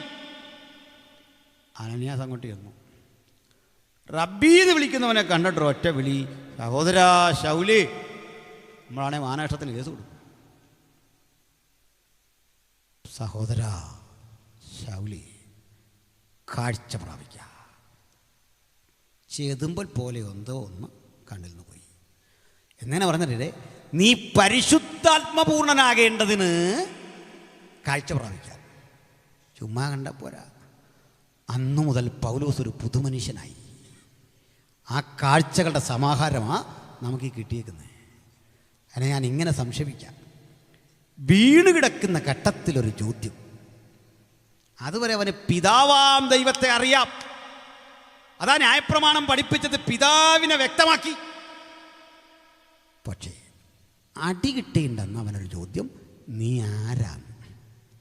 അന്ന് പറഞ്ഞു, ഞാൻ അവിടുത്തെ പുത്രനായ യേശു എന്ന പേര്. പുത്രനെ മനസ്സിലായി. അടുത്ത ദിവസം കാഴ്ച പ്രാപിച്ചപ്പോൾ പറയുന്നത്, ഇങ്ങനെ ഒരു വ്യക്തിത്വമുണ്ട്, പരിശുദ്ധാത്മപൂർണൻ. പേറ്റേന്ന് പോലെ ആൾ ചാർജായിരുന്നു. സുവിശേഷം പറയാൻ തുടങ്ങി. പോകുന്ന വഴിക്ക് ഒരുത്തനെ കണ്ട്, എലീമാസ് എന്ന വിദ്വാൻ ദേശാധിപതിയുടെ വിശ്വാസം തടുത്തെന്ന്. ഈ പേഴ്സണൽ ഇവാഞ്ചലിസത്തിന് പോകുമ്പോൾ ഒരു പ്രശ്നമുണ്ട്, ഞങ്ങൾ ഈ ഡിബേറ്റിനൊന്നും ആരെയും കൊണ്ടുപോകില്ല. വൈകാരികമായി ഇടപെടുന്നവനെ അവിടെ കൊണ്ടുപോയി അവൻ പണി തരും. നിങ്ങളോടാണ്ട് രഹസ്യം തുറന്നു പറയാൻ ലൈവ് ഉണ്ടെങ്കിലും ഞങ്ങളൊരു വിധത്തിലാണ് അവനെ വൈകാരികമാക്കി വെച്ചേക്കുന്നത്. അവൻ ചൂടാകാനാണ് ചിലത് കൊടുക്കുന്നത്. കാരണം അവൻ ചൂടായി വരുമ്പോൾ നമുക്കൊരടിയുണ്ട്. അതിനുവേണ്ടി ഞങ്ങൾ ഓങ്ങുമ്പോൾ ഓഡിയൻസിൽ നിന്ന് കിടന്ന് വെള്ളം വെക്കുക, വേണ്ടെന്ന് പണിയുണ്ടെന്ന്. പൂട്ടി അവിടെ ഇട്ടിരിക്കുക, ഊരത്തില്ലെന്ന്. ഇതുപോലെ സുവിശേഷം പറയാൻ പോയാൽ നമ്മളിഞ്ഞുകൊണ്ട് പറഞ്ഞുകൊണ്ടിരിക്കുമ്പോൾ വേറൊരുത്തിന് ഇടയ്ക്ക് വഴി കയറി വേറെണ്ണം പറഞ്ഞ് മുഴുവൻ തെറ്റിച്ച് കളയും. പ്രാർത്ഥിച്ചുകൊണ്ട് നിൽക്കുകയാകാവുള്ളൂ ഒരാൾ പറയുമ്പോൾ. പ്രാർത്ഥിച്ചങ്ങനെ ഏതാശയം വന്നാലും മിണ്ടായിരുന്നോണ്ട് മറ്റോ പറഞ്ഞോളൂ എന്ന്. നമ്മുടെ ഈ വാചാലത കൊണ്ടല്ലെന്ന് ഭാവി രക്ഷിക്കപ്പെടുന്നത്. ആത്മപ്രവർത്തനം. വാക്ക് തെറ്റിക്കുന്ന എലീമാസ് എന്ന വിദ്വാൻ, അവന് ബെറി യേശു എന്നും പേരുണ്ട്. ആ പദത്തിൻ്റെ അർത്ഥം മുമ്പ് പറഞ്ഞാൽ യേശുവിൻ്റെ മകനെന്നാണ്. പൗലോസ് അവൻ്റെ പേരങ്ങ് മാറ്റി പിശാചിൻ്റെ മകനെ. കണ്ടോ, സുവിശേഷത്തിനെതിരെ നിൽക്കുന്നതിനെ വിളിക്കുന്ന പേരാ പിശാചിൻ്റെ മകനെ. ഒരു വിളിയും പിടിച്ചിട്ട് പറയാം, ഒരു നിമിഷ നേരത്തേക്ക് നീ അന്ധനാകും. എന്താണെന്നറിയണ്ടേ? പൗലോസിന് പണ്ട് യേശു കൊടുത്തൊരടിയാണ് ഈ അന്ധത. അന്ന് മുതൽ പുള്ളി ഓർക്കുന്നുണ്ട്, ഇത് എവിടെയെങ്കിലും കൊണ്ടൊന്ന് കൊടുക്കണം. ഈ ശുശ്രൂഷ എവിടെയെങ്കിലും ഒന്ന് വെളിപ്പെടുത്തണമെന്ന് ഓർത്ത് പോയപ്പോൾ ഉണ്ട് ആ പഞ്ചായത്തിലൊരുത്തനെ കിട്ടി. അതുകൊണ്ട് ചിലർക്ക് സുവിശേഷം ഒരു കാഴ്ചയാണെങ്കിൽ ചിലരുടെ കാഴ്ച മറയുന്ന അനുഭവമാണ്. നമുക്കെന്ത് കർത്താവിൻ്റെ ഏൽപ്പിക്കാം. അന്ധകാരത്താലെല്ലാം കണ്ണും വാങ്ങുമ്പോൾ മങ്ങിടാത്തൊരു കണ്ണ്, ആ കണ്ണാണ് എൻ്റെ ജീവിതത്തിൻ്റെ വെളിച്ചം. ആ കണ്ണെനിക്ക് തന്നവൻ യേശുവാണ്. അതിനെ പൂർണ്ണനാക്കുന്നത് പരിശുദ്ധാത്മാവാണ്. പിതാവിനും പുത്രനും പരിശുദ്ധാത്മാവിനും ഒരുപോലെ സ്തുതിയർപ്പിച്ചുകൊണ്ട് അകക്കണ്ണുകളുടെ ജലനം കാത്ത് നമുക്കവനെ ആരാധിപ്പാൻ സർവശക്തൻ കൃപ തരട്ടെ എന്ന് പ്രാർത്ഥിച്ച് ഞാൻ ഉപസംഹരിക്കുന്നു. ദൈവം നമ്മെ അനുഗ്രഹിക്കട്ടെ.